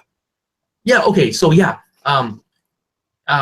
what we have in there is basically, first off, your base. So all your NPK, potassium, calcium, magnesium, all your micros, calcium, iron chelates, manganese chelates, zinc chelates, cobalt chelates, and then after we get into all the basics, then we add a number of supplements, so some extra MKP, monopotassium phosphate, as well as vitamins. We add about 8 or 9 vitamins in there, some B1, a number of other B vitamins. Then we add some amino acids, about 5 or 6 amino acids, as well as some carbohydrates. And on top of that, there's some trace in there as well as some other natural plant extracts and enhancers that we put in there to help the yield. And one thing I haven't mentioned is there's a personal policy I have when it comes to anything we use, and it comes down to if I can't smoke it or eat it myself in the end, it can't go in the product as a raw material. The reason being is that it gets into chains, whether it's fruits, vegetables, smoke, cannabis, whatever. And there's medical patients involved in that too. So as well as me. So and I promote clean. Like this, okay, so there's an initiative, on a side note, there's an initiative I recently launched called the Foliar Resource and Learning Center. Okay, so what that is that in all my years of working in a hydro shop and having to mix illegal pesticides to being in the cannabis industry and seeing it in the hydroponic industry, the foliar spray company, there's no one that's guiding and educating and informing the consumer of what's right and what's wrong, and not just what's right and what's wrong, but why it's right and why it's wrong. So on my website, I got something that's called the Foliar Resource Learning Center. You download it, and I've broken down like Amax, neem oil, pyrethrum, some of the good ones I'd like, but then I highlight the ones that I want you to stay away from. Avid, abamectin, floramite. Here's a good one. Guardian. Floranova, Eagle 20. Eagle 20 is a product that's actually used on food crops, and it's safe for use on food crops. The problem is that when it's used on cannabis crops, it turns into cyanide. Now you're smoking cancer. Yep. People Guardian. There was the whole fiasco last year with Guardian. Fantastic example. Yeah. What's wrong with Guardian? I used to bathe in that stuff. So my skin soaks off. Skin. I'm sure you know more about that than probably we do. Do you want to touch on that real quick for those that don't know out there why we're laughing so much about this? Well, and see, that's one of the things that sparked off why I did this. So for the consumer, okay, so in my end of the industry, I'm always looking at pest control products because there's new ones that come out. There's ones I like, there's ones I don't like. So both, I guess, 3 or 4 years back, in my travels, in customers I'm talking to, this Guardian product came up as this new natural, organic, great spider mite spray. And I thought, great, okay, let's, I kept hearing about it, and it was selling in a lot of shops. Well, yeah, because anybody thinks they can buy something to get rid of spider mites and they hadn't tried it, they're gonna buy it. I've got my cure, but I'll let you. Yeah, go on. Yeah, well, people were buying it because it was working. Well, the reason it was working is because it contained Avid, which also goes by the trade name abamectin. Which sounds like cancer waiting to happen. Abamectin. That sounds carcinogenic as hell. I'm sorry. Yeah, well, it is. You're right, and that's why it has that trade name, because it is a toxic product. It's meant for flowers. It's meant for products that are meant to be looked at, not eaten, not consumed. And so these clowns decided it was a great idea to take an extremely toxic chemical sell it as a natural ingredient, as safe. And this affected a lot of medical growers, and not just medical growers, people like me that just, you know, smoke for fun. Like, I'm not going to say I smoke for medical. Maybe I do. Like, okay, my stomach hurts sometimes. I get headaches, whatever. But this affected real people and pisses off people like me because it gives me a bad name. And it gives other people a bad name that do actually have good natural products. So anyways, this Guardian spray, nothing but abamectin, Avid, which is not meant to be used on consumables. And specifically what that means is you don't want to put it on strawberries and pot and anything you consume, because it's got a chemical abamectin, which has a long withholding period within a plant, meaning once that plant ingests it, it stays in the plant for an extremely long period of time, in excess of 10, 12 weeks. And they might say it's a 6 to 8 week residual. The problem is some guys, they don't go by 5 mils per gallon. They'll throw in 20 mils a gallon. They're not going to lightly mist. They're going to drench. They're going to. Well, obviously more is better. Exactly. Here we go again. Less is not more. More is more. Come on now. It's funny because on the forum all the time I'm fighting with guys that now in aquaponics it might be a good idea, but I get driven crazy every day by 10 new guys that are going, well, I don't understand why my plants are all yellow. I've been feeding them quarter strength nutrients for 4 weeks. And I mean, a good example of like making sure you use plenty is like a switch. I mean, you want to drench your plant in switch, right, Dinesh? That's a product that just needs a mist.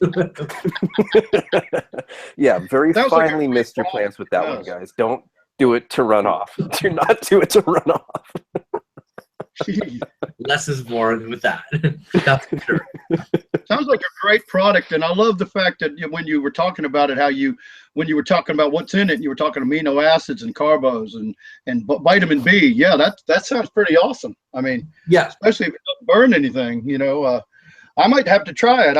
I just finished a grow, so I got nothing going now. I got some really nice genetics, but I haven't started anything yet, and I'm going through this terrible thing with the old lady. So I don't know what I'm going to do. I might lose my grow room. I might have to remove my grow room, but I might like to try it. I'd love to try it and give it a stuff, Roger. I definitely will endorse it personally. I use it on my veg and on my flower room up to the 2nd week of flower, and my plants are just super happy. Their color stays good. It doesn't look like I see deficiencies. I do recommend it. Yeah, and I'll go look at your stuff too. I haven't really had time. I'm really, really busy. We're building that new website and live chat and all that. Dude, no worries, no worries. It's driving me freaking crazy. But you know what, Dinesh, the thing is I'm opening up a specialty online hydro store, a grow supply store. I'd like to. Do you do affiliate sale? Do you have affiliates or anything like that? Do you wholesale it? We sell through our distributors mainly. Yeah, we sell through our distributors. Oh, come on, man! I'm right here. Shit. I know you got to say, okay, we're on. That's right. We're live. We got to tell. Okay. Yeah, you can only get it through a distributor. Steve would like that. We had a couple of questions from chat. Someone asked if they can use this on leaves if they're juicing. And then if they, how long they should wait before they juice their leaves if they were to use this. What do you mean by juicing? So a lot of people will take their plants and they'll put them in especially people that are just growing for CBD and stuff like that, they'll take them, since a lot of years CBD production happens in veg, they'll just grow pretty big veg plants, and then they'll just take the leaves and blend them, and then kind of have like a smoothie. And sorry, they were asking for like residual? Yeah, just if they were going to use your product, is it still safe to use if you're juicing it? And then, how long should they wait between using the product and then, cutting it off to juice it? Oh, yeah, cool. Yeah, okay. Yeah, definitely safe to use, and just spray it 3-4 times a week and just cut it off about 10 days before, flush it out, water, and you'll be totally good. Wait, spray it 3 to 4 times a week or every 3 to 4 days? 3-4 times a week, easy. Oh, damn. Every other day. Okay, I'm I'm under spraying. Spray a day. But 3-4 times a week is a safe range where you'll get a lot of benefit out of it. And well, actually, if you want me to go off on a bit of a tangent, I can. Go for it. We'll learn. Yeah, go ahead. Yeah. Well, it's a short tangent, but anyways, let's say we got a plant that's 4 feet tall, and the root mass is 2 feet long, so that's about 6 feet. Nutrition within a plant travels at a rate of 1 foot per hour, so that's 6 hours. So the point I'm trying to make is that when it's 6 long, when your photo period starts, whether it's in the outdoors or indoors, the sunlight signals the leaves, which signals the roots to bring up nutrition. But like I noted, it's going to take 6 hours to get from the root tips. Now, I call that a growth gap. And so what I try and tell guys is spray early with our products, so that hour or 2 hour, if it's a smaller plant, it might be a 2 hour growth gap or a whatnot.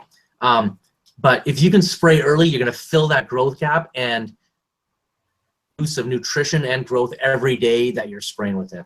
When you say spray early, are you talking about in the plant's life cycle or in the day, like with the light period?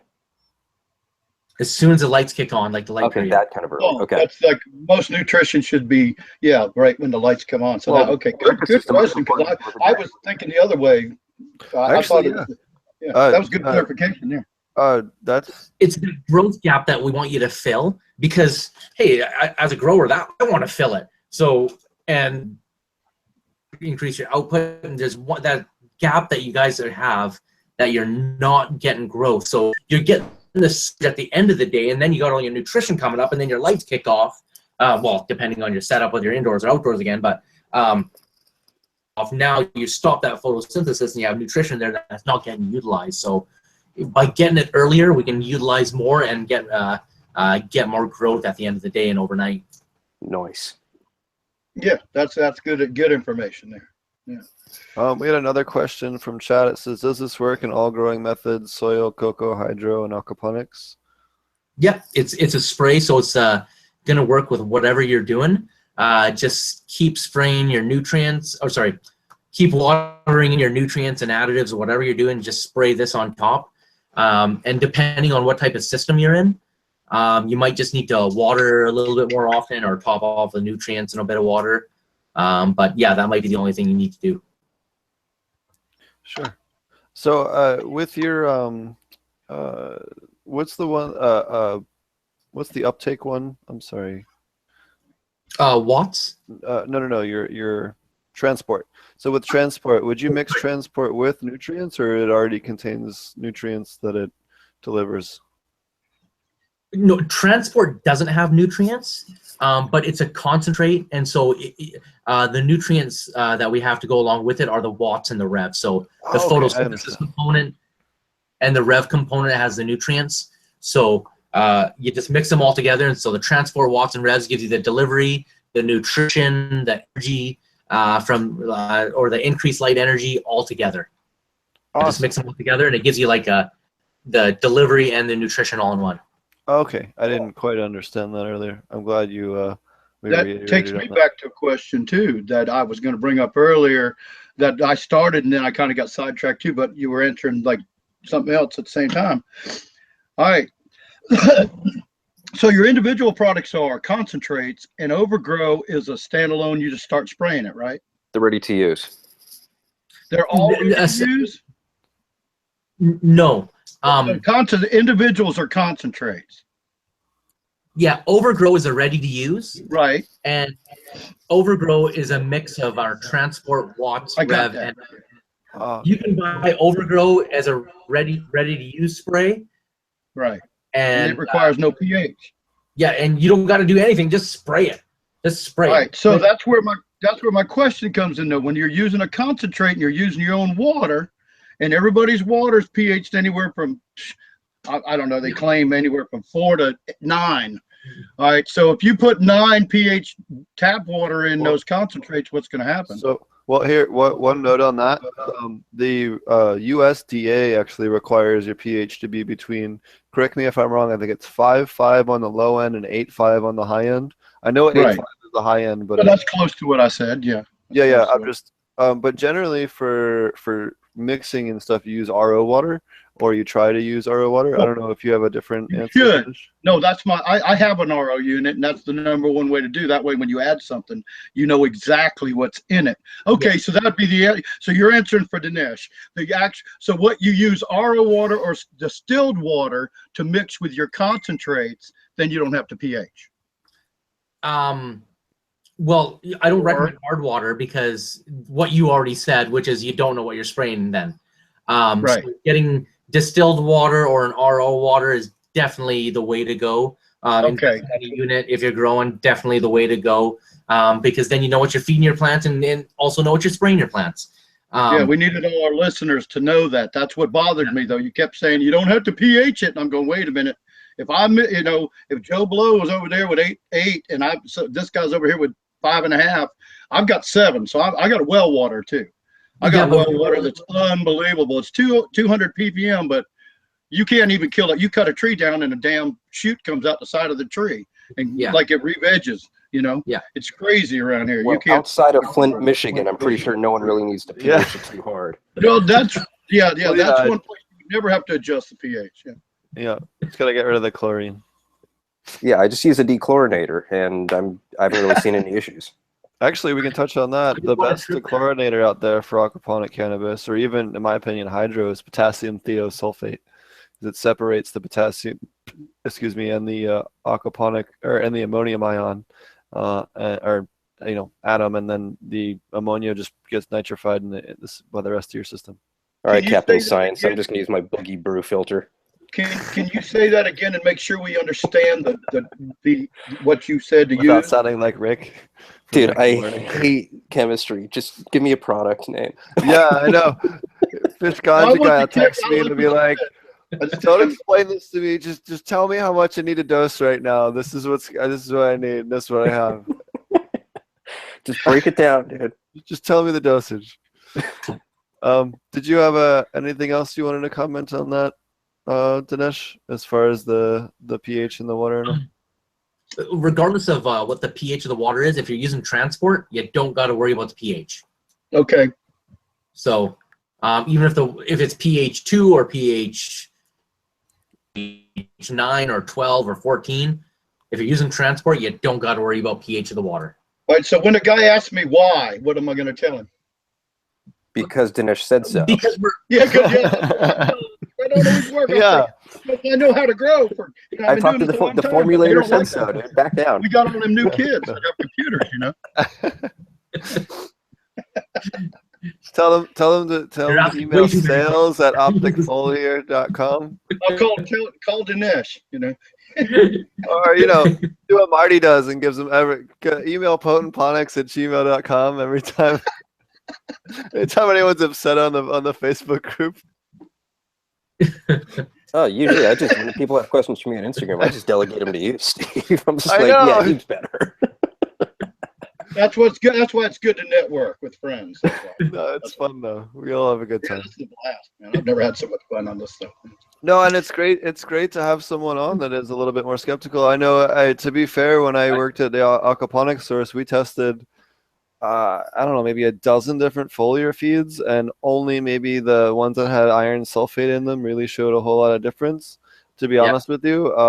Now, when I tested them, the tissue sample, when I tested the makeup of it, I could actually test out a different, even when we rinsed them and all, and it was visible. But as far as like visual and yield with the old ones I used, but I have used Optic Foliar back when I lived in Colorado and was much more easy. I just go to Way to Grow and get it all the time.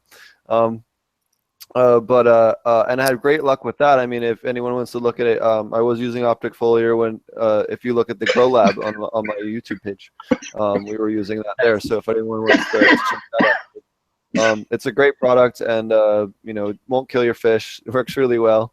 It's got a bunch of cool stuff for it, and so definitely check that out. We did have one other question. What was it up here? Actually, it's kind of touching on the same subject. Would you recommend We do recommend using CalMag when using RO water in aquaponics. So that would depend on what the CalMag is. Now, if you're using something like a calcium carbonate and a magnesium sulfate, or a langbonite, which is magnesium potassium sulfate, which is another good one that'll give you a little bit of a bloom boost. That definitely can be a way to solve that. Or dolomite. Dolomite's another great one for stabilizing RO water. It's also good CalMag too. Yeah, calcium, magnesium carbonate. Yeah, you know. And pure RO, it's super acidic. Pure RO is like pH of like 3 or 4. So when you Steve, since you're going to be talking about dolomite, what kind of dosing ratios would you recommend? Damn you! You're gonna make me fire up my laptop and look up dosing. You should have had it fired up already. It's a cup a gallon or something like that, isn't it? I'd have to hold on. I don't know. Unless I hear different from Steve, it's the whole box at once. Can I say something and see if you? Because generally, I got something to say about CalMag too on that question. If I can jump for it, yeah. It has nothing to do with the optical foliar, but for you people out there. Wait, CalMag has become a thing. CalMag was I mean, you need CalMag, but basically all base nutrients, and now this isn't necessarily aquaponics, you have to build it mineral by mineral, but in hydroponics or in regular base nutrients contain enough calcium and magnesium for you not to have an issue. This thing about every time there's a picture of a plant, you go, what's wrong? And everybody on the forums going, you need CalMag, is not true. Is not true. It's very good to use, but it is not necessary all the time when you got a base nutrient that contains CalMag. All right, Dinesh, you are freaking out over there, so go ahead, buddy. No, it's just like you were saying on the forums, like they all say CalMag right away. Yeah. Well, everyone jumps to CalMag. It's called CalMag, but it's like, guys, what I find 90% of the time. Strain dependent. Sorry? Problems with strain dependent. Well, not strain so much. Strain their root zone pH or parts per million is so far out of whack that their plants can't take anything up correctly, and they're like, so. Well, that's what you're saying. The first answer should be it's the pH, not you need CalMag. That's what you're saying, right? Well, okay, here's the test I would get guys to do, and like 99% of the time they would come back and be like, here's the problem, and I'm like, yes, I told you so. And what it is that whether it was like mostly in soil, but even in like rock-wool cubes and certain hydro systems, like because they weren't testing their runoff enough, their runoffs were coming off at like the pH would either drift up or drift low, and it would start locking out nutrients, and then they'd start locking out nutrients above. So then what they're doing is then now we're adding more CalMag or more nitrogen or whatnot, but we're not correcting the problem because the pH in the root ball, in the root zone, because it's off, it's just not going to pick up those nutrients in that zone. So, so what I tell guys is, if you're in soil, run through some pH water, so like 6.2, 6.5, whatever you're at, and test the parts per million and the pH, run it through your plants, collect the runoff and test it again for pH and parts per million. And 9 times out of 10, you're going to find that the pH is off or there's too much food, and that you just need to flush your plants instead of using CalMag.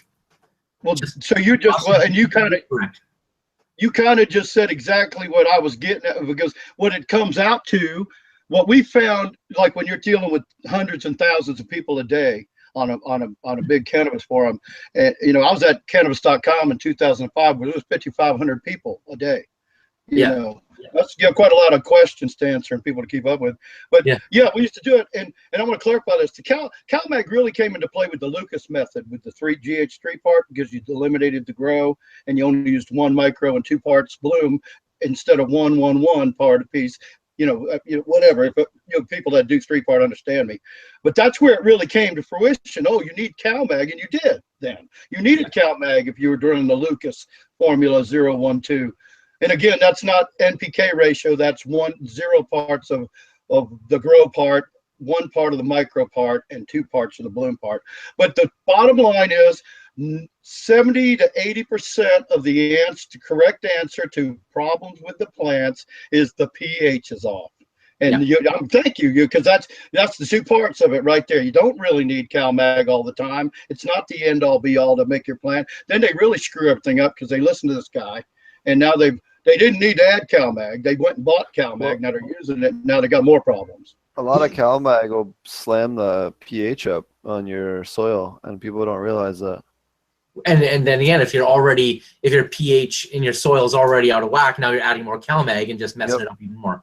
Yep, and then you're gonna get iron lockout, and then you get severe iron lockout. You're gonna get calcium lockout, and it won't matter if you put more calcium on it. Yeah, and then you start getting phosphorus lockout, and then everything. Yep. So, but then this is great information for your average grower. But the other end of the problem, and this is what we never get to see enough, and this is what also frustrated me a lot, was guys were not investing in the right equipment. And so again, and this is what I try and explain to people is I worked in retail for 7 years and I saw a lot of things, and the biggest mistake is that guys were not spending money on the right equipment. Exactly. And if they did, they would have they wouldn't have as many problems, and their output would be so much better, and just better quality everything. But a combination of just better equipment and checking that runoff does wonders. Yeah, I bought a 5,000 Kelvin LED General GE at Home Depot, and do you think that's okay to grow my 12 plants in my 4x4 tent? I'm just being a smart ass, sir. I had that question yesterday. I bought this 50 watt pH LED lamp, security lamp, and I got 12 plants in my 4x4 tent. That's my favorite one. I got 19 plants in my 2x4 tent that's 5 feet tall. I think they need 6 more. Yeah. Oh, it's funny. That's right. Yeah, I'm glad. That's great. I'm glad I got to meet you tonight. I love this show. I'm going to try your product too. I want to talk to you after the show if you're still around. You're gonna owe me a beer then, I think. One second, Fish Ganja Guy has to go. We'll see if he explains why we're both dying laughing. Go ahead. Steve just has to work on how he phrases some things via text message. But I gotta get going, guys. It's been a pleasure as always, Steve. Enjoy the laughter seizure, and Dinesh, it's fun as always, man. Roger, I will see you around. Right on. Definitely try out some Optic Foliar, man. It's a great product. Your plants will appreciate you for it. Yeah, thanks for welcoming me into y'all's group, man. It's really been great so far. Hey, it's a pleasure having another moderator on here and a good guest. And Dinesh, have a good one, man. I'll talk to you soon. Take care, buddy. Have a good one. Later. Good night, Bob. Peace. I was going to say, Steve, too, I'm not so much skeptical, but I'm a teacher, and I teach hundreds of people a day, and I get all these questions. So, see, I'm kind of being the devil's advocate. I know that these are the questions that I'm going to get tomorrow on the forum if somebody listens to this podcast. So I'm asking them now. Before some guy that don't know diddly, I'm sorry, I don't mean to insult all you newbies or new growers or aspiring expert ganja growers. But that's what I would tell new growers is get the right equipment, get the right environment. Because if you got the right environment, just remember, we're trying to take Mother Nature and put it in a box. Exactly. And if you can take Mother Nature in a box, then all these products that we're giving you work so much better. And then whatever you're growing will look so much better and smoke better. It'll all be much better. And one main, to clarify one point in that statement is that they expect to add all these fancy products and they have no lighting. And really, when it comes down to it, you're right. I preach this. You're preaching to the choir here. Environment, the humidity, everything is real important. The pH is first. Then you have to have the right temperatures and humidity, and you have to have enough light because you can add 12 different things from Advanced Nutrient. Oh, I got to quit plugging Big Mike. He's rolling out of his chair by now. when you told him, oh yeah, because you got a great product over there with your overgrow. I'm sure he's rolling out of a chair if he heard this. But I was thinking that earlier. But the thing is I get these guys, they buy 12. You know what I'm talking about. All of you guys know what I'm talking about. But to the listeners out there, you go and buy 12 advanced nutrient products, and then you buy a few CFLs. You just wasted $200 on nutrients because you're not going to have the light to make the plant draw. You know, and if a Dumme was here, he'd tell me how I always say this wrong, because I'm trying to talk to the layman that don't know the scientific end of it, you know. But, you know, when I talk about uptake, they're not going to uptake all these fancy nutrients if you don't have enough light to draw it. Yeah. Right?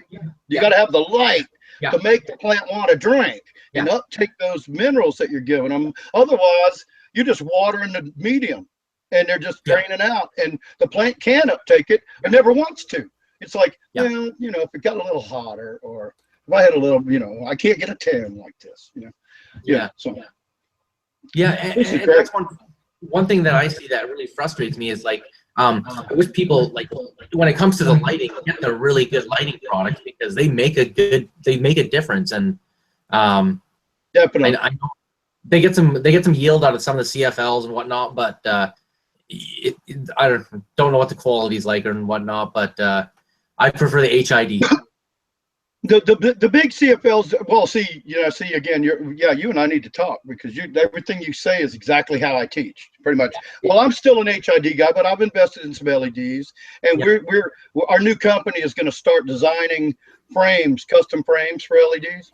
I'm probably not going to be able to, because I've talked about it twice on the show. So somebody will steal my idea probably. But but I've got a set company with guys that know what they're doing, you know. In fact, my partner's Aquaponic Dumme. I don't know if you know him or not, or if you've listened to the show before, but he's a good buddy of mine. He works with me at ilovegrowingmarijuana.com, and he's a super smart guy, and he's the one that introduced me to Steve and the guys. Got me, 420, I was all alone and being wham, and, you know, he goes, oh, we were talking, he goes, oh, Steve just invited me to be on the show. I said, man, I want to be on the show. So he wrote Steve an email, told him who I was, and Steve invited me to the show. And thanks, Steve. I was so happy when I got home from the store tonight, and I checked my email, and I said, oh, I just got invited to Steve's podcast. Podcast. And Dinesh too, if you ever want to come back on the show in the future, you're always welcome. Or, you know, if you come up with something new and you want to talk about it, or have a new idea or concept, you know, always feel free to come back. I try to be here every Thursday because I love it. I mean, I'm a shut-in now, basically, and I don't have a lot to do. I mean, I've enjoyed this so much. I didn't even realize how, you know, because I'd have been in a shitty mood right now. I'd have been like depressed and bummed out. But I came home and I had an invitation to join the show. I'll be here whether I'm invited or not. I'll be in the chat once I realize, oh, wait a minute, it's Thursday night. You know, better turn off Grey's Anatomy and go listen to something important. I had a pretty bad night. The roommate's dog got into my chickens and killed 2 of them, so I was pretty pissed off before the show. So I've been right there with you. But that's all right. I mean, it happens. I'll get more chickens. It just is upsetting. Oh, dogs are dogs sometimes. You got. Yeah, it's an older dog, and scolded it, put it in a room. Where's everybody at tonight, Steve? I don't know. Normally we have 4 or 5 co-hosts, and I thought Dumme was going to be here tonight, man, because he said that you. Marty's. We talk. Oh, I'm sorry. Let me let you talk. Sure. Marty's doing. His wife is going to have a child any day now, so yeah, he's a little less able to join us on a short notice. Hey, well, that's family first, right? You know what's gonna happen. We're gonna make it like 3 hours into that class next weekend, and then she's gonna have the kid, and he's gonna have to go. I know it. I'm gonna call it right now. You're gonna have a class next Thursday? Yeah, we're gonna have an online class next Thursday. No, I'm sorry, not next Thursday. Next Saturday and Sunday, we're gonna be doing. Marty and I are gonna be doing an online class. Where we're gonna be teaching aquaponic cannabis growing. So, Dinesh, do you want to? We'll kind of wrap up at least your segment. Do you want to tell people how to find you and how to find your products? Yeah, you can check us out at opticfoliar.com. Or opticfoliar.ca, because we're in Canada. It doesn't matter. You can click on anyone, .com or .ca. We're on Facebook, and you can always email any questions to me at sales@opticfoliar.com. And we also got some videos on YouTube, so you can just search YouTube Optic Foliar, and our channel should come up. And we got animated videos on all of our products that help explain them a bit more what they do. And again, I'm always available to answer questions. And you know, we do have distributors in Canada and the US. So if you're looking for a retail store, we got retail stores in Canada and the US online that you can order from. Actually, we're also in the UK as well. So depending on where you are in the UK, you can find our products out there as well. And slowly getting into some other countries. I was actually in Spannabis a few months ago, and that was a wild time. So that was an experience. Yeah, I went to Spannabis first time, man. My boss was in Spannabis. Robert Bergman. Oh, sorry? Cool. Robert Bergman, my boss. Okay. He was at Spannabis. Okay, right on. No shit. I called him about going to Boston for the first annual.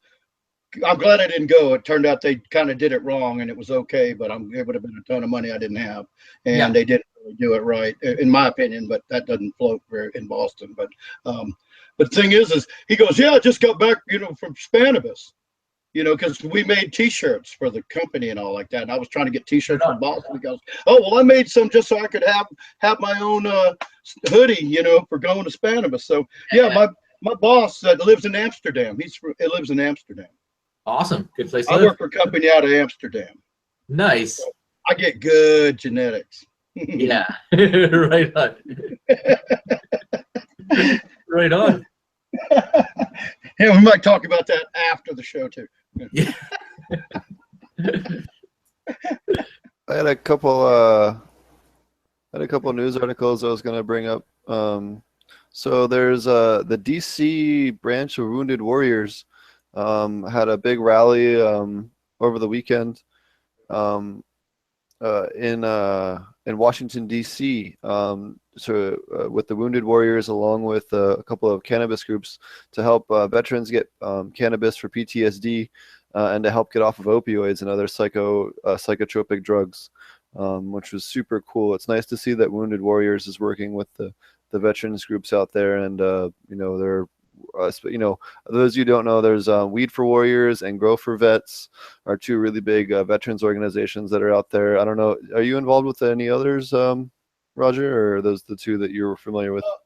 Well, I know those, but I'd like you to post them for everybody if you can post them on there on YouTube for everybody. I'll just put to have the link. I'll put a link to them in the description. Well, I'm a fan of Wounded Warriors, and I'd like to be involved. But actually, no, I'm actually starting my own thing, and I don't have a name for it because I wasn't thinking about making it anything other than, you know, I don't know. I guess you call it a philanthropic thing, but to me, it's just a heartfelt, kindred soul. I've got a lot of friends. I lost a friend the first week of the war when it started back, the second war in Iraq. And he was in Nasiriyah, and I lost him. And I think I told you all last week or the week before, you know, a while back that, you know, it was just his 13th anniversary of being killed, you know, for us. And but a few of the guys in the forum that are working with our new live chat support system and our that I've been training, they are wounded, they're disabled veterans. So we're just going to have our own area. I'm going to donate on our chat. Where, you know, where like we're going to do live support where you know, pay chat, you know, like pay for support. And then instead of waiting, we're actually building it done. We almost got it done, but we got a hiccup and we got a logistical problem. But once we get it done, we're going to start working with people where we charge a moderate price where you can have real time. Like you could sit here and talk with us right now and we'll answer those problems. Like we were just, you know, and everybody I've asked, would you, you know, that like my caliber or people even smarter than me, I said, if you could talk to them and get 10 minutes of their time for $10, would you do it? And nobody even hesitated. It was yes. The only person that didn't say yes right away was a disabled veteran out in, I think he's in Oklahoma. And he said, I just don't have the money. My disability, I don't think I could pay $10. So I said, okay. I said, you know what? And that's the night I said, you know what?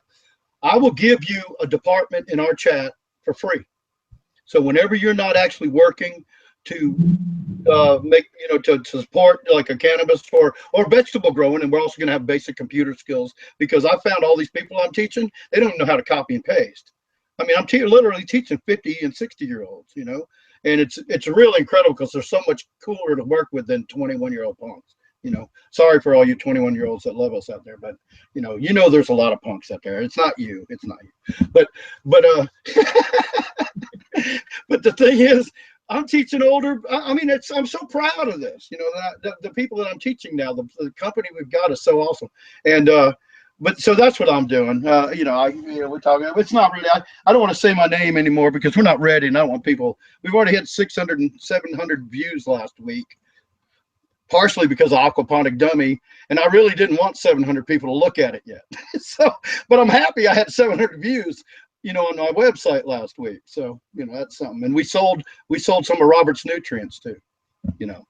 So, right. I just came here to I like to challenge the guests because I feel like it is really helpful to the listeners because they're going, "What did he say?" And then I say, oh, you know, what I got out of this is, you know, the pH about the water or the, you know, the CalMac, you know, that's what I try to do. And that's what's so much fun. You allow me to do it and everybody's laughing. So, well, I that's why I appreciate customers like you because I want people to challenge me on it because there are a lot of important questions around it and they need to be asked and they need to be heard because there are questions that people know to ask or questions people assume. And then there's questions that they don't know to ask. And that's why, you know, one, I like being challenged by people like yourself. And that's two, why I put it on like my resource center, like I touched on before, so people can compare pesticides, fungicides, their residual, their withholding period, hygienic, if it's safe for flower, if it's safe for medical, you know, things like this. This is important for people to know. So that before you spray, you can look, learn in a really fast, you know, download, read, and you know we tell you like, and it's pretty much neem oil, Azanax, pyrethrum without piperonal butoxide, and you know some of the green cleaner like the wash style products, you know, they work as well, and as long as you're cutting them off, you know, good, you know, 4 or 5, 6 weeks before harvest, you're safe. So it's just things like that we want to highlight and educate the consumer on and be able to give them more power because it's something that's been missing. And, you know, again, like the Guardian spray, like things like that, we want to be able to highlight, flag, warn people on, and be able to consumer, whether it's recreational or medical, you know, the home grower, whoever it may be, that, hey, you know, these are safe products, here are the non-safe products, reasons why, and it educates them so that the more they know about spraying, the more comfortable they get because people don't spray and they're really missing out. So let's, you know, I want to give them the information, the education, and once we break it down for them, once they try it, they'll see the results. And even for the ones that got to do the extracts and post-harvest tests, they'll see everything come out positive and clean. So, you know, we're just winning one customer at a time. That's a good point about extracts and oils, like you said. You know, that's clean there. That's because that's the med users, like you said. I love that you brought that up. That's real important to me and to other people that, like, I'm 60 years old. You know, so I've got my reasons for, you know, my meds, but I'm like you. I smoke pot. So, but I'd like, I don't know if you look like you're 20. Huh? You look like you're 20. Yeah, I'm still pretty good looking. That's because I'm a rock star. So okay. I'm just an aging rock star that became a carpenter and a farmer and now whatever you call me, international mentor. Huh? I thought your secret was Old Spice. Actually, I love my daddy used to. Old Spice was my daddy's stuff, man. That was the good stuff. That and Aquabelva, man. That was it. Actually, on that note, there was recently a study that says cannabis could reverse the aging process in the brain after THC found to improve memory and learning in older mice. I read that yesterday. On that note, that was one of the news articles I was going to mention today. Well, is that all there is to it? You're not going to summarize it? Oh, they found they found that it increased the length of the telomeres by up to 9 times compared to some of the other ones. But it was, these mice were given a daily dose of cannabis. They tried 3 different control groups. One had no cannabis. One had cannabis introduced since birth every day, and the other one had cannabis introduced, once they got older. You have worked with both the young and the old? Yeah, I worked in both the ones that started from the young and the older ones. So. Wow, that's pretty. Well, that's going to really screw up those people that don't like medical marijuana. Oh yeah. Well, the more things, it's becoming a tsunami. And what I mean by that is that more and more information and research is coming out on, the benefits of cannabis beyond the recreational end. That's because everybody and their brother wants to own a part of that. That's why everybody and their brother thinks this is billion. I can make $1 billion if I come up with the right idea. Yeah, well, the information's coming out and the different benefits. So, one of the benefits I enjoy once in a while is, if you ever wake up with a hangover, hit that bong, and 20 minutes later you're fine. Because I've done it the old way where you don't do anything, and 8 hours later you're not feeling any better. But I have a few rips of that bong, and man, I am good to go, and I can eat, go out, have fun. And in the past, if I just sat there and suffered, I'd suffer all day. That's all that would happen. Well, I thought the old adage was you're supposed to drink what you drank the other night that got you so hungover. Well, I've done that as well. So you recommend medical marijuana over drinking a beer or a whiskey sour in the morning, right? Well, I'll have whiskey sour as well, but the medical marijuana help out a bit more. Well, I try to always classify it as medical marijuana. A lot. Because I just find, well, I've been doing that for a long time. It was just my moniker thing. Like whenever I talk about it, I don't go, well, when I teach somebody how to grow pot, I go when I teach somebody how to grow medical marijuana, because it's the activist side of me. I've been trying to promote this for, over a decade. And I'm no big player in it. I've just been a part of minute little piece of sand in a giant beach of all of us that have been doing this. But I that's how I've done it. I've looked at it from that viewpoint. Like, I'm not teaching you how to grow pot. Like I said earlier in the show, I teach stoners indirectly. I don't concentrate on them because they're generally rude and feel entitled because they're young and dumb, and we all been there. But I concentrate more on the people that need my help, that respect the help, and that are willing to learn. And I'm not going to go into the negative stuff too much about it for them, but we do run into people that they come there to learn, right? And then you tell them something, and then they tell you you're wrong. It'd like be me asking Steve something about aquaponics, and then say you're full of shit. I don't believe that. Yeah. If Steve tells me something about aquaponics, I'm pretty much gonna believe it. Just like if Ganja Guy uses your product to overgrow, that's good enough for me. And Steve said he used it back in the day, so it's not a new product either. And that's important for the listeners to know. This isn't a new, just fly by night, Johnny come lately product. This has been around a little while. How many years? He's sponsored. You've been sponsoring the DGC since pretty much as long as they've been taking sponsors, as far as I can remember. I know I was one of the first guests they had on the show. Yeah, right on.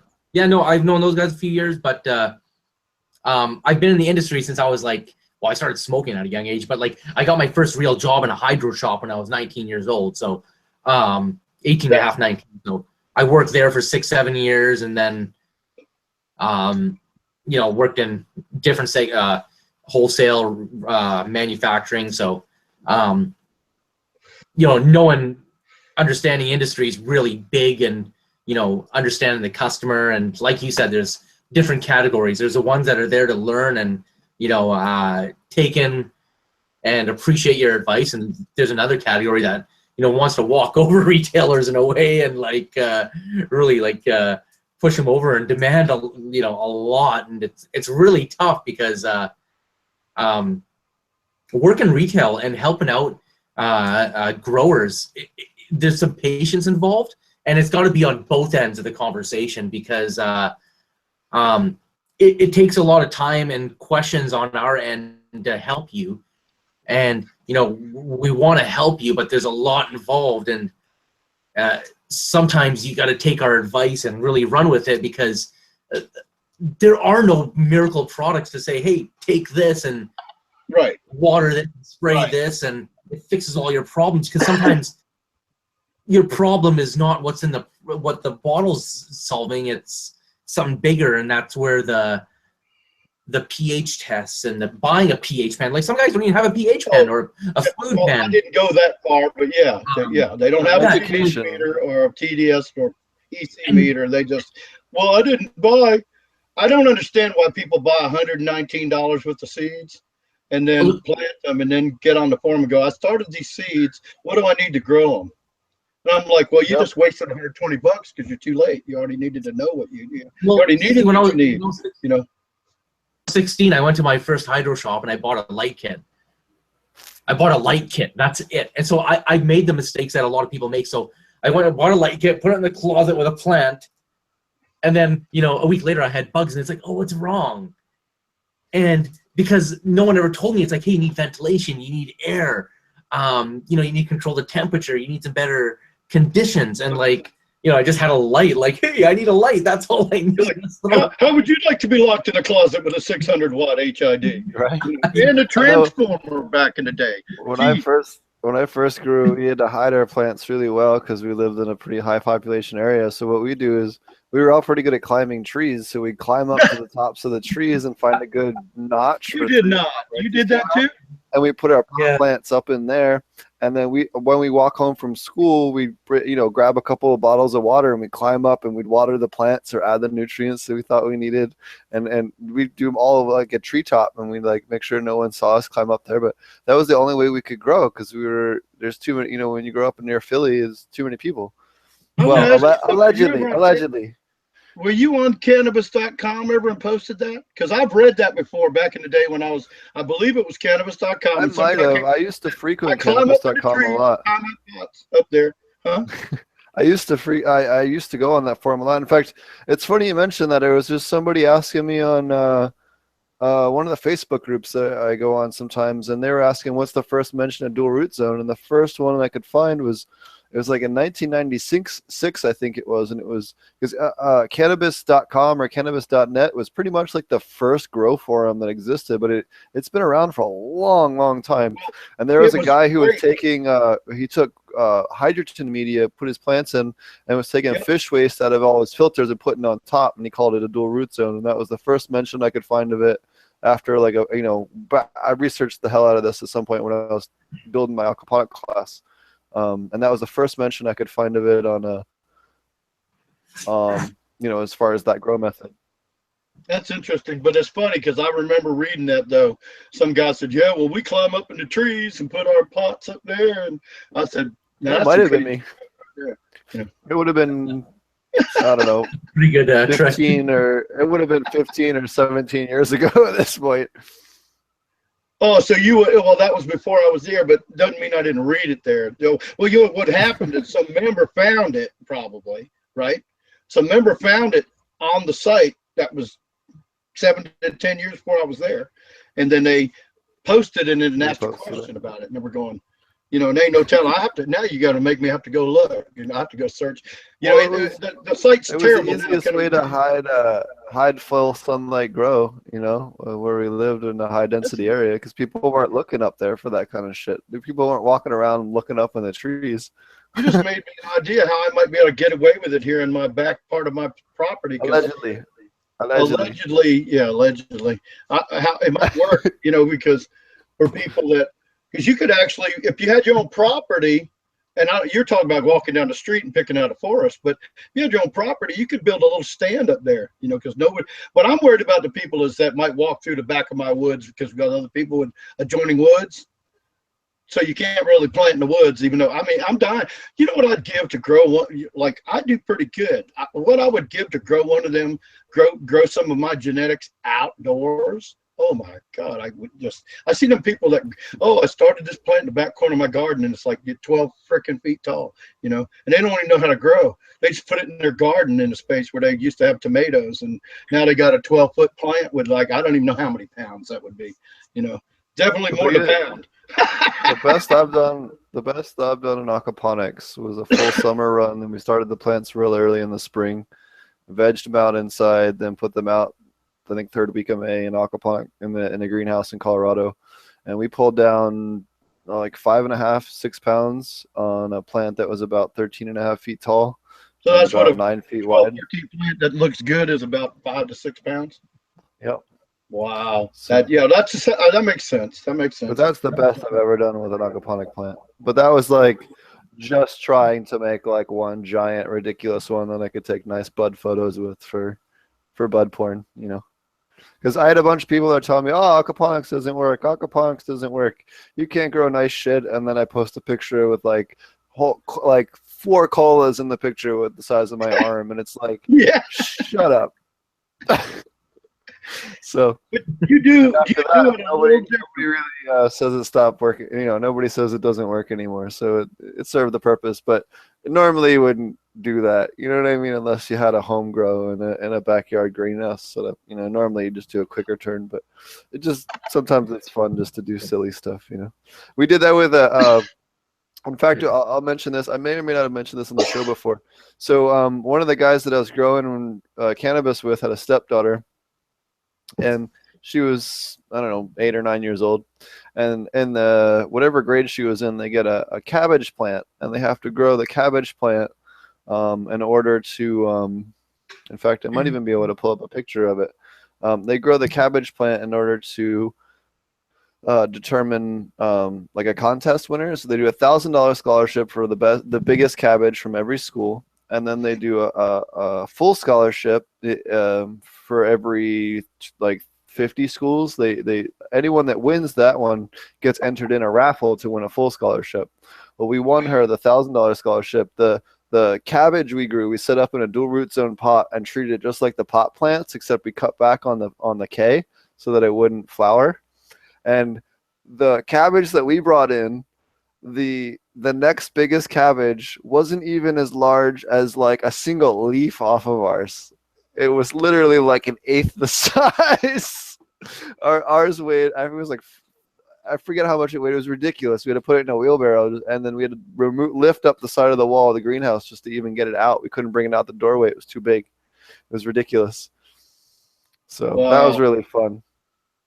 Just as cabbage like is fun to grow. If you grow, I got some giant cabbage a few years ago that the Bonnies just dropped off at the church doorstep when I was going to church, and I noticed nobody even paid attention. There was 2 flats out there. I said, I went out. I said, look at that, and it was really cold. I grabbed them, took them inside to the fellowship area, and I said, look here, this was left on the front porch, and they're dying because nobody's paid attention.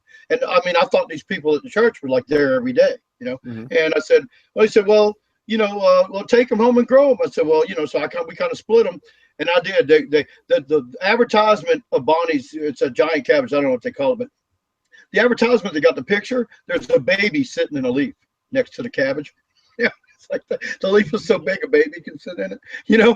And I grew them suckers, and I mean, I shared them with everybody because it was gifted to me, right? So I shared them. I give my old lady some to take down to work, and all the people that work with her, and you know, and I don't want to offend anybody, but honestly, the old black gals, you know, that had gardens and grow, you know, in their neighborhood and all, they were like, I've never seen a cabbage that big, you know. And the same thing. I mean, I chopped it up. I went to the church to give it some back. I went to the church. I had to chop it into 4 pieces, and like 4 pieces were bigger than your average cabbage, you know. So it's fun. Cabbage is fun. So that's if you guys are looking at the screen right now, that's the picture of it got a lot bigger than that, but that's when it was about half grown. And you can see the little API testing get on there. Damn. Give you a scale. That's cool. What's the API testing kit, Steve? It's just a common cheap way that people use to test their ammonia, nitrate, pH. It's the cheap one you can get at any pet store. A lot of grocery stores even carry those. So. Well, see, because I'm blind, it looked like you had something snapped on a leaf. I mean, what was I wrong? Can you show us that again? Or Oh, it's there now. It's it's there. Never mind. I'll check it out later. It's cabbage. I love cabbage, but we'll move on because this is. I'll paste the link in the private group chat. Okay. For you. There you go. Oh, private group chat. I'll have to show me how to use that too. Oh, it's in if you look at Hangouts, it's in the top left corner. It says chat. Okay. So. Oh, so that's just the guy. Well, just the people talking.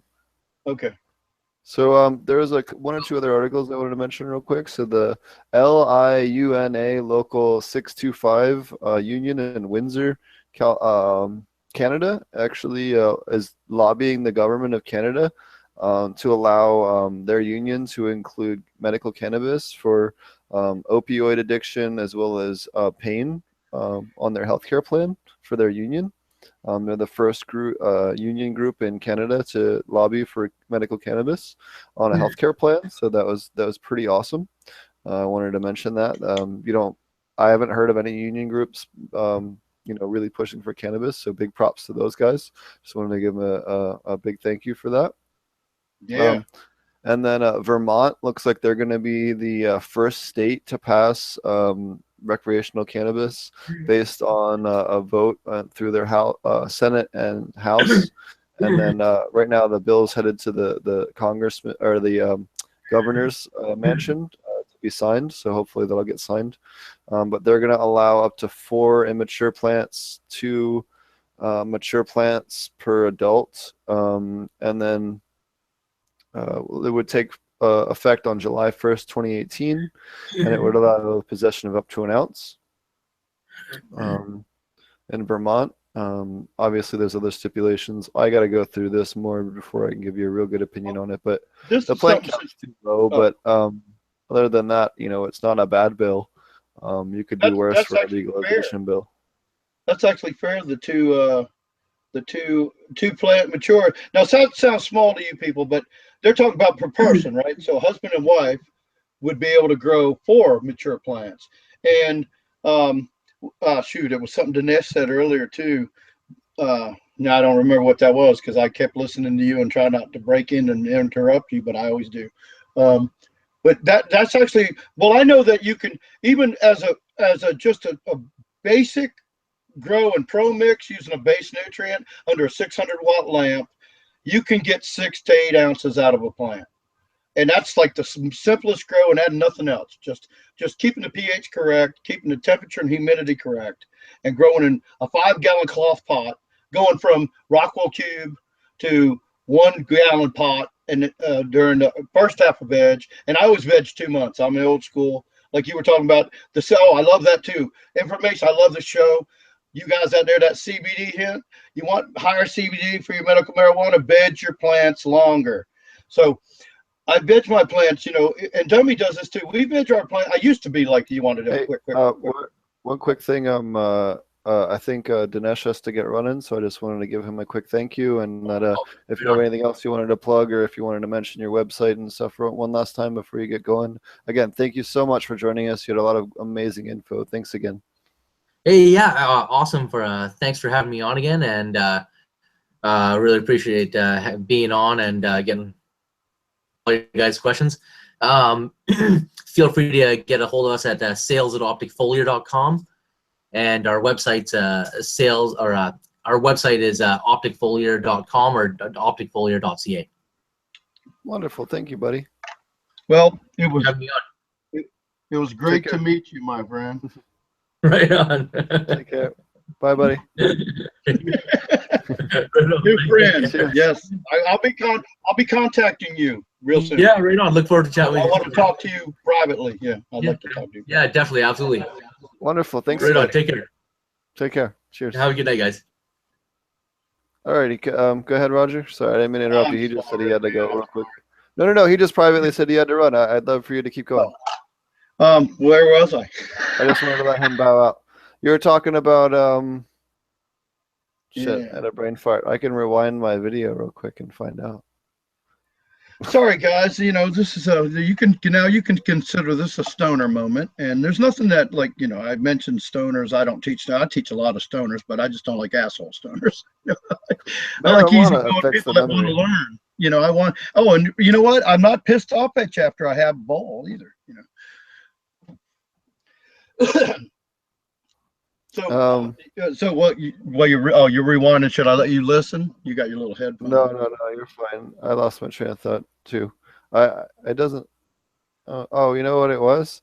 It's screwed up. I've had it set on just my camera, unfortunately. Hold on, I gotta. So, well, at least the show's Anyways, still there, right? no, Does that the mean the whole show's still show's there. going It was for you? focused on me. Normally, it switches between who's talking. So, Oh, but yeah, oh, you were talking about I don't know. I lost my train of thought.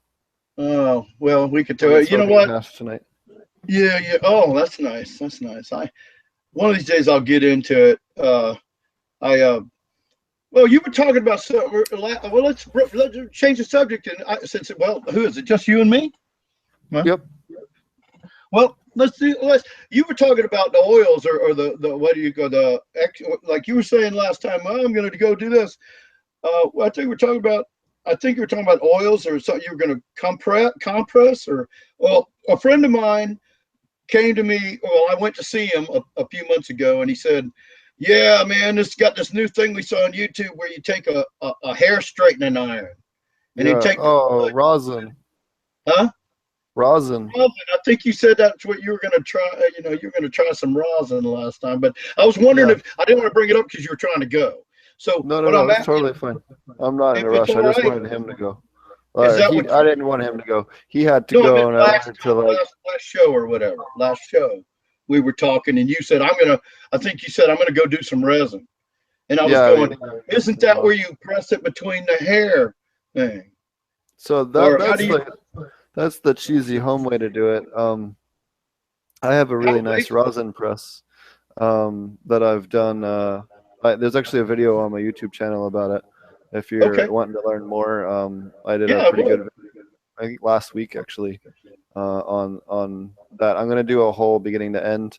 If anyone's really looking to learn how to make a bunch of different kinds of hash and edibles, we will be doing a class next weekend. I'll plug it for the third time. That next weekend is you can get to the link in the description in the channel here.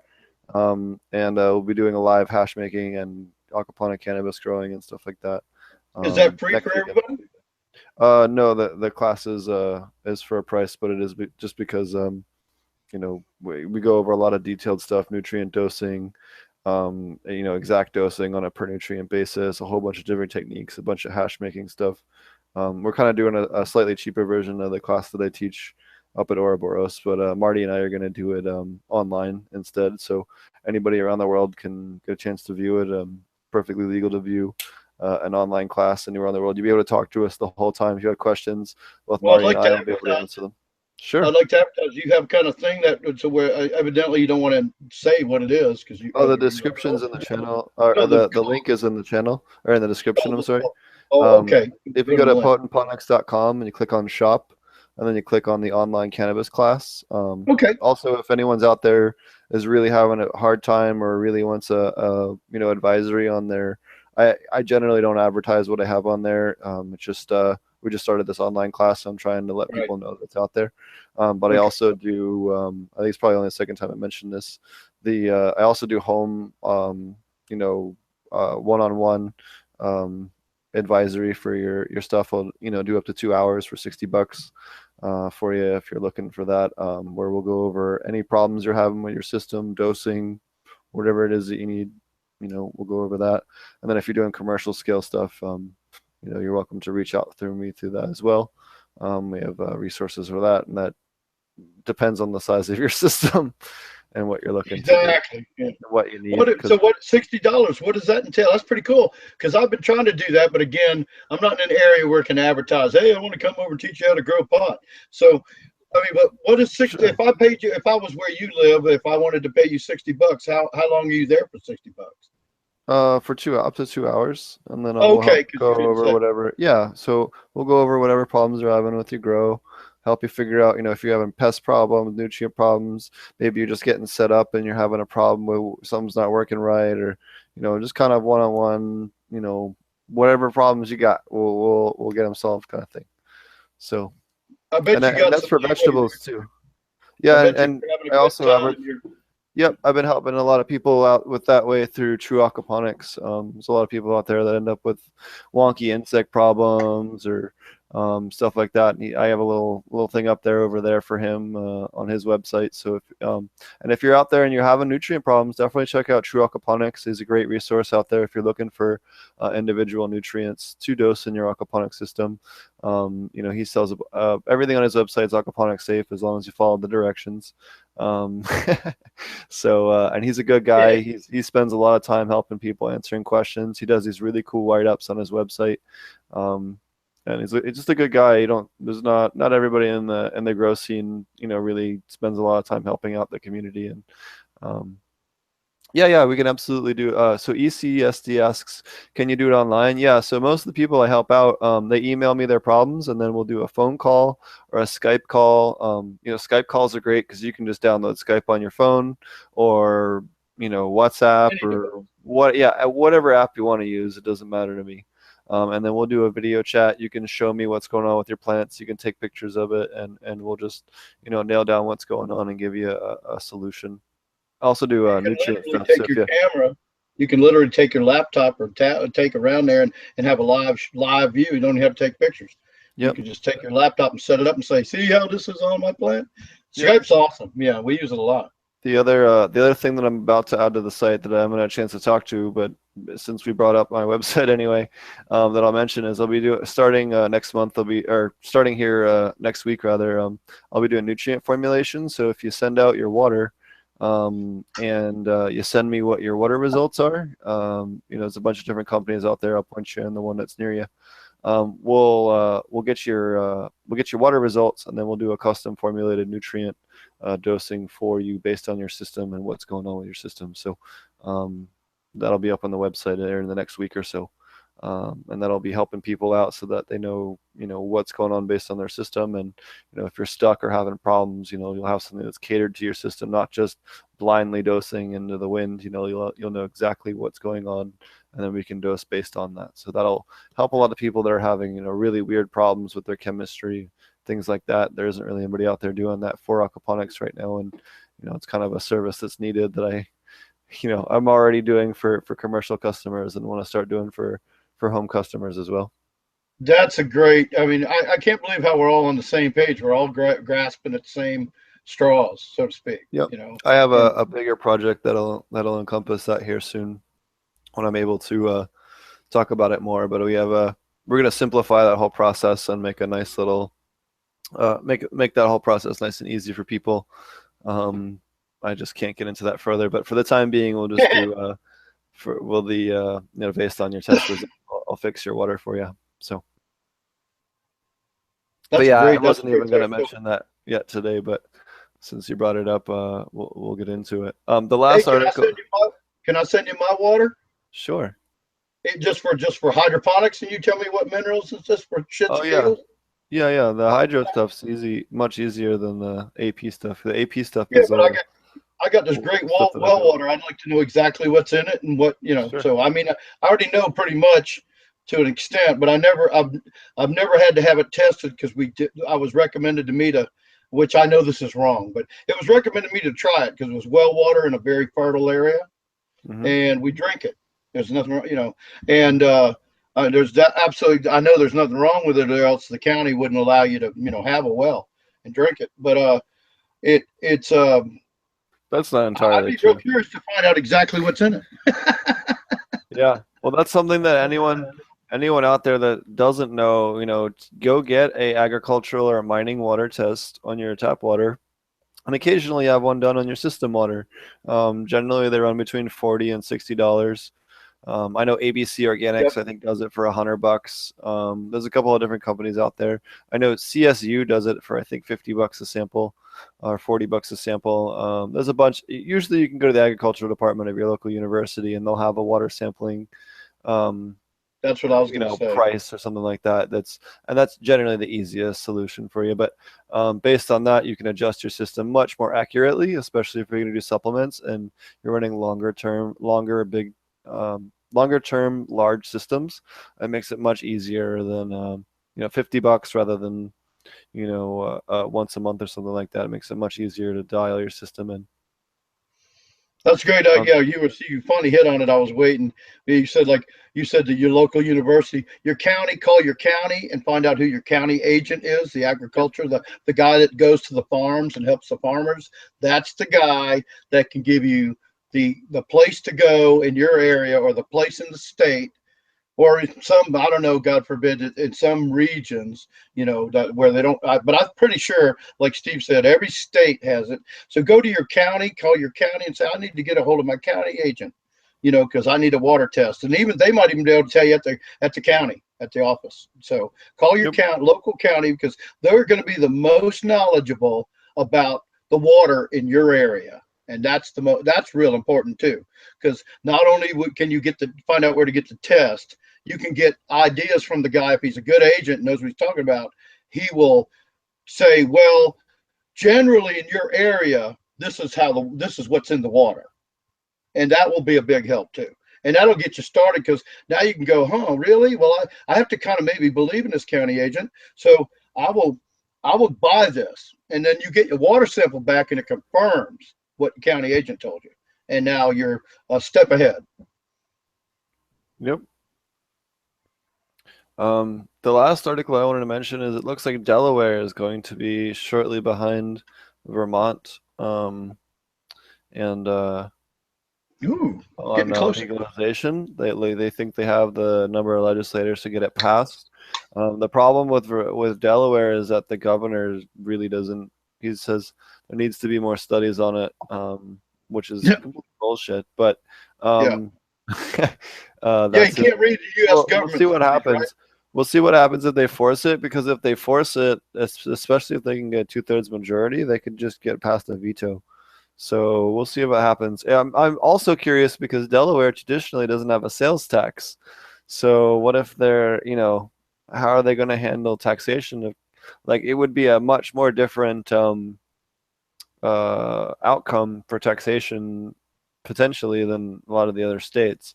I'm kind of curious to see what their tax rates would be for cannabis when they don't have a tax rate on alcohol. They don't have a tax rate on jewelry. They don't have a tax rate on most of your sales. They don't have a sales tax. So, do they have a tax stamp for marijuana? I'm not sure. Have to look at normal.org, everybody. Alrighty. I think that was all the articles or all the stuff I had for this week. Marty had some stuff come up and wasn't able to join us today, so he's having a baby. Yeah, I appreciate everyone for joining us. Anyone else have any other questions before we wrap things up in chat here? And then be sure to check Marty out at AP Meds on YouTube. Fish Ganja Guy, which is Fish Ganja Guy on YouTube. Trying to think. Aquaponic Dumme, which is Aquaponic Dumme on YouTube. I think that's everybody that's. Brian Grow. He wasn't able to join us tonight either. I apologize. I don't remember his YouTube channel. I'll have to paste that into the description as well. And then thanks again to Optic Foliar for joining us today. Thanks again for True Aquaponics for, continuing to support the show. He doesn't donate or anything. He just, helps advertise the show. So thanks for him for that. And hey, Old Fart Grows is joining us. What's up, buddy? Haven't seen you in a while. You have to hit me up, man. We need to get you back on the show. I also moved closer to town, so I'm much closer than I was living before. So I'll have to come see you soon. He's got a really cool channel. For those of you guys who haven't seen him, definitely go out there and check out Old Fart Grows on YouTube. He's got one of the coolest grow rooms I think I've ever seen. One of the most high-tech grow rooms. I don't know. It's really cool. He can move the grow beds, but just by pulling a cord in the room, and it's super neat. So definitely Hello, check. old fart. Yeah, his he's posting here in chat, but definitely go check it out. His YouTube is Old Fart Gross. But Just yeah, and retarded. then if anyone has any questions, feel free to email me at potentponics@gmail.com. And Marty and I will be doing a online cannabis class next weekend. Definitely check that out. The link is in the description, or you can check it out over at potentponics.com. Just click shop and then click on the online aquaponic cannabis class.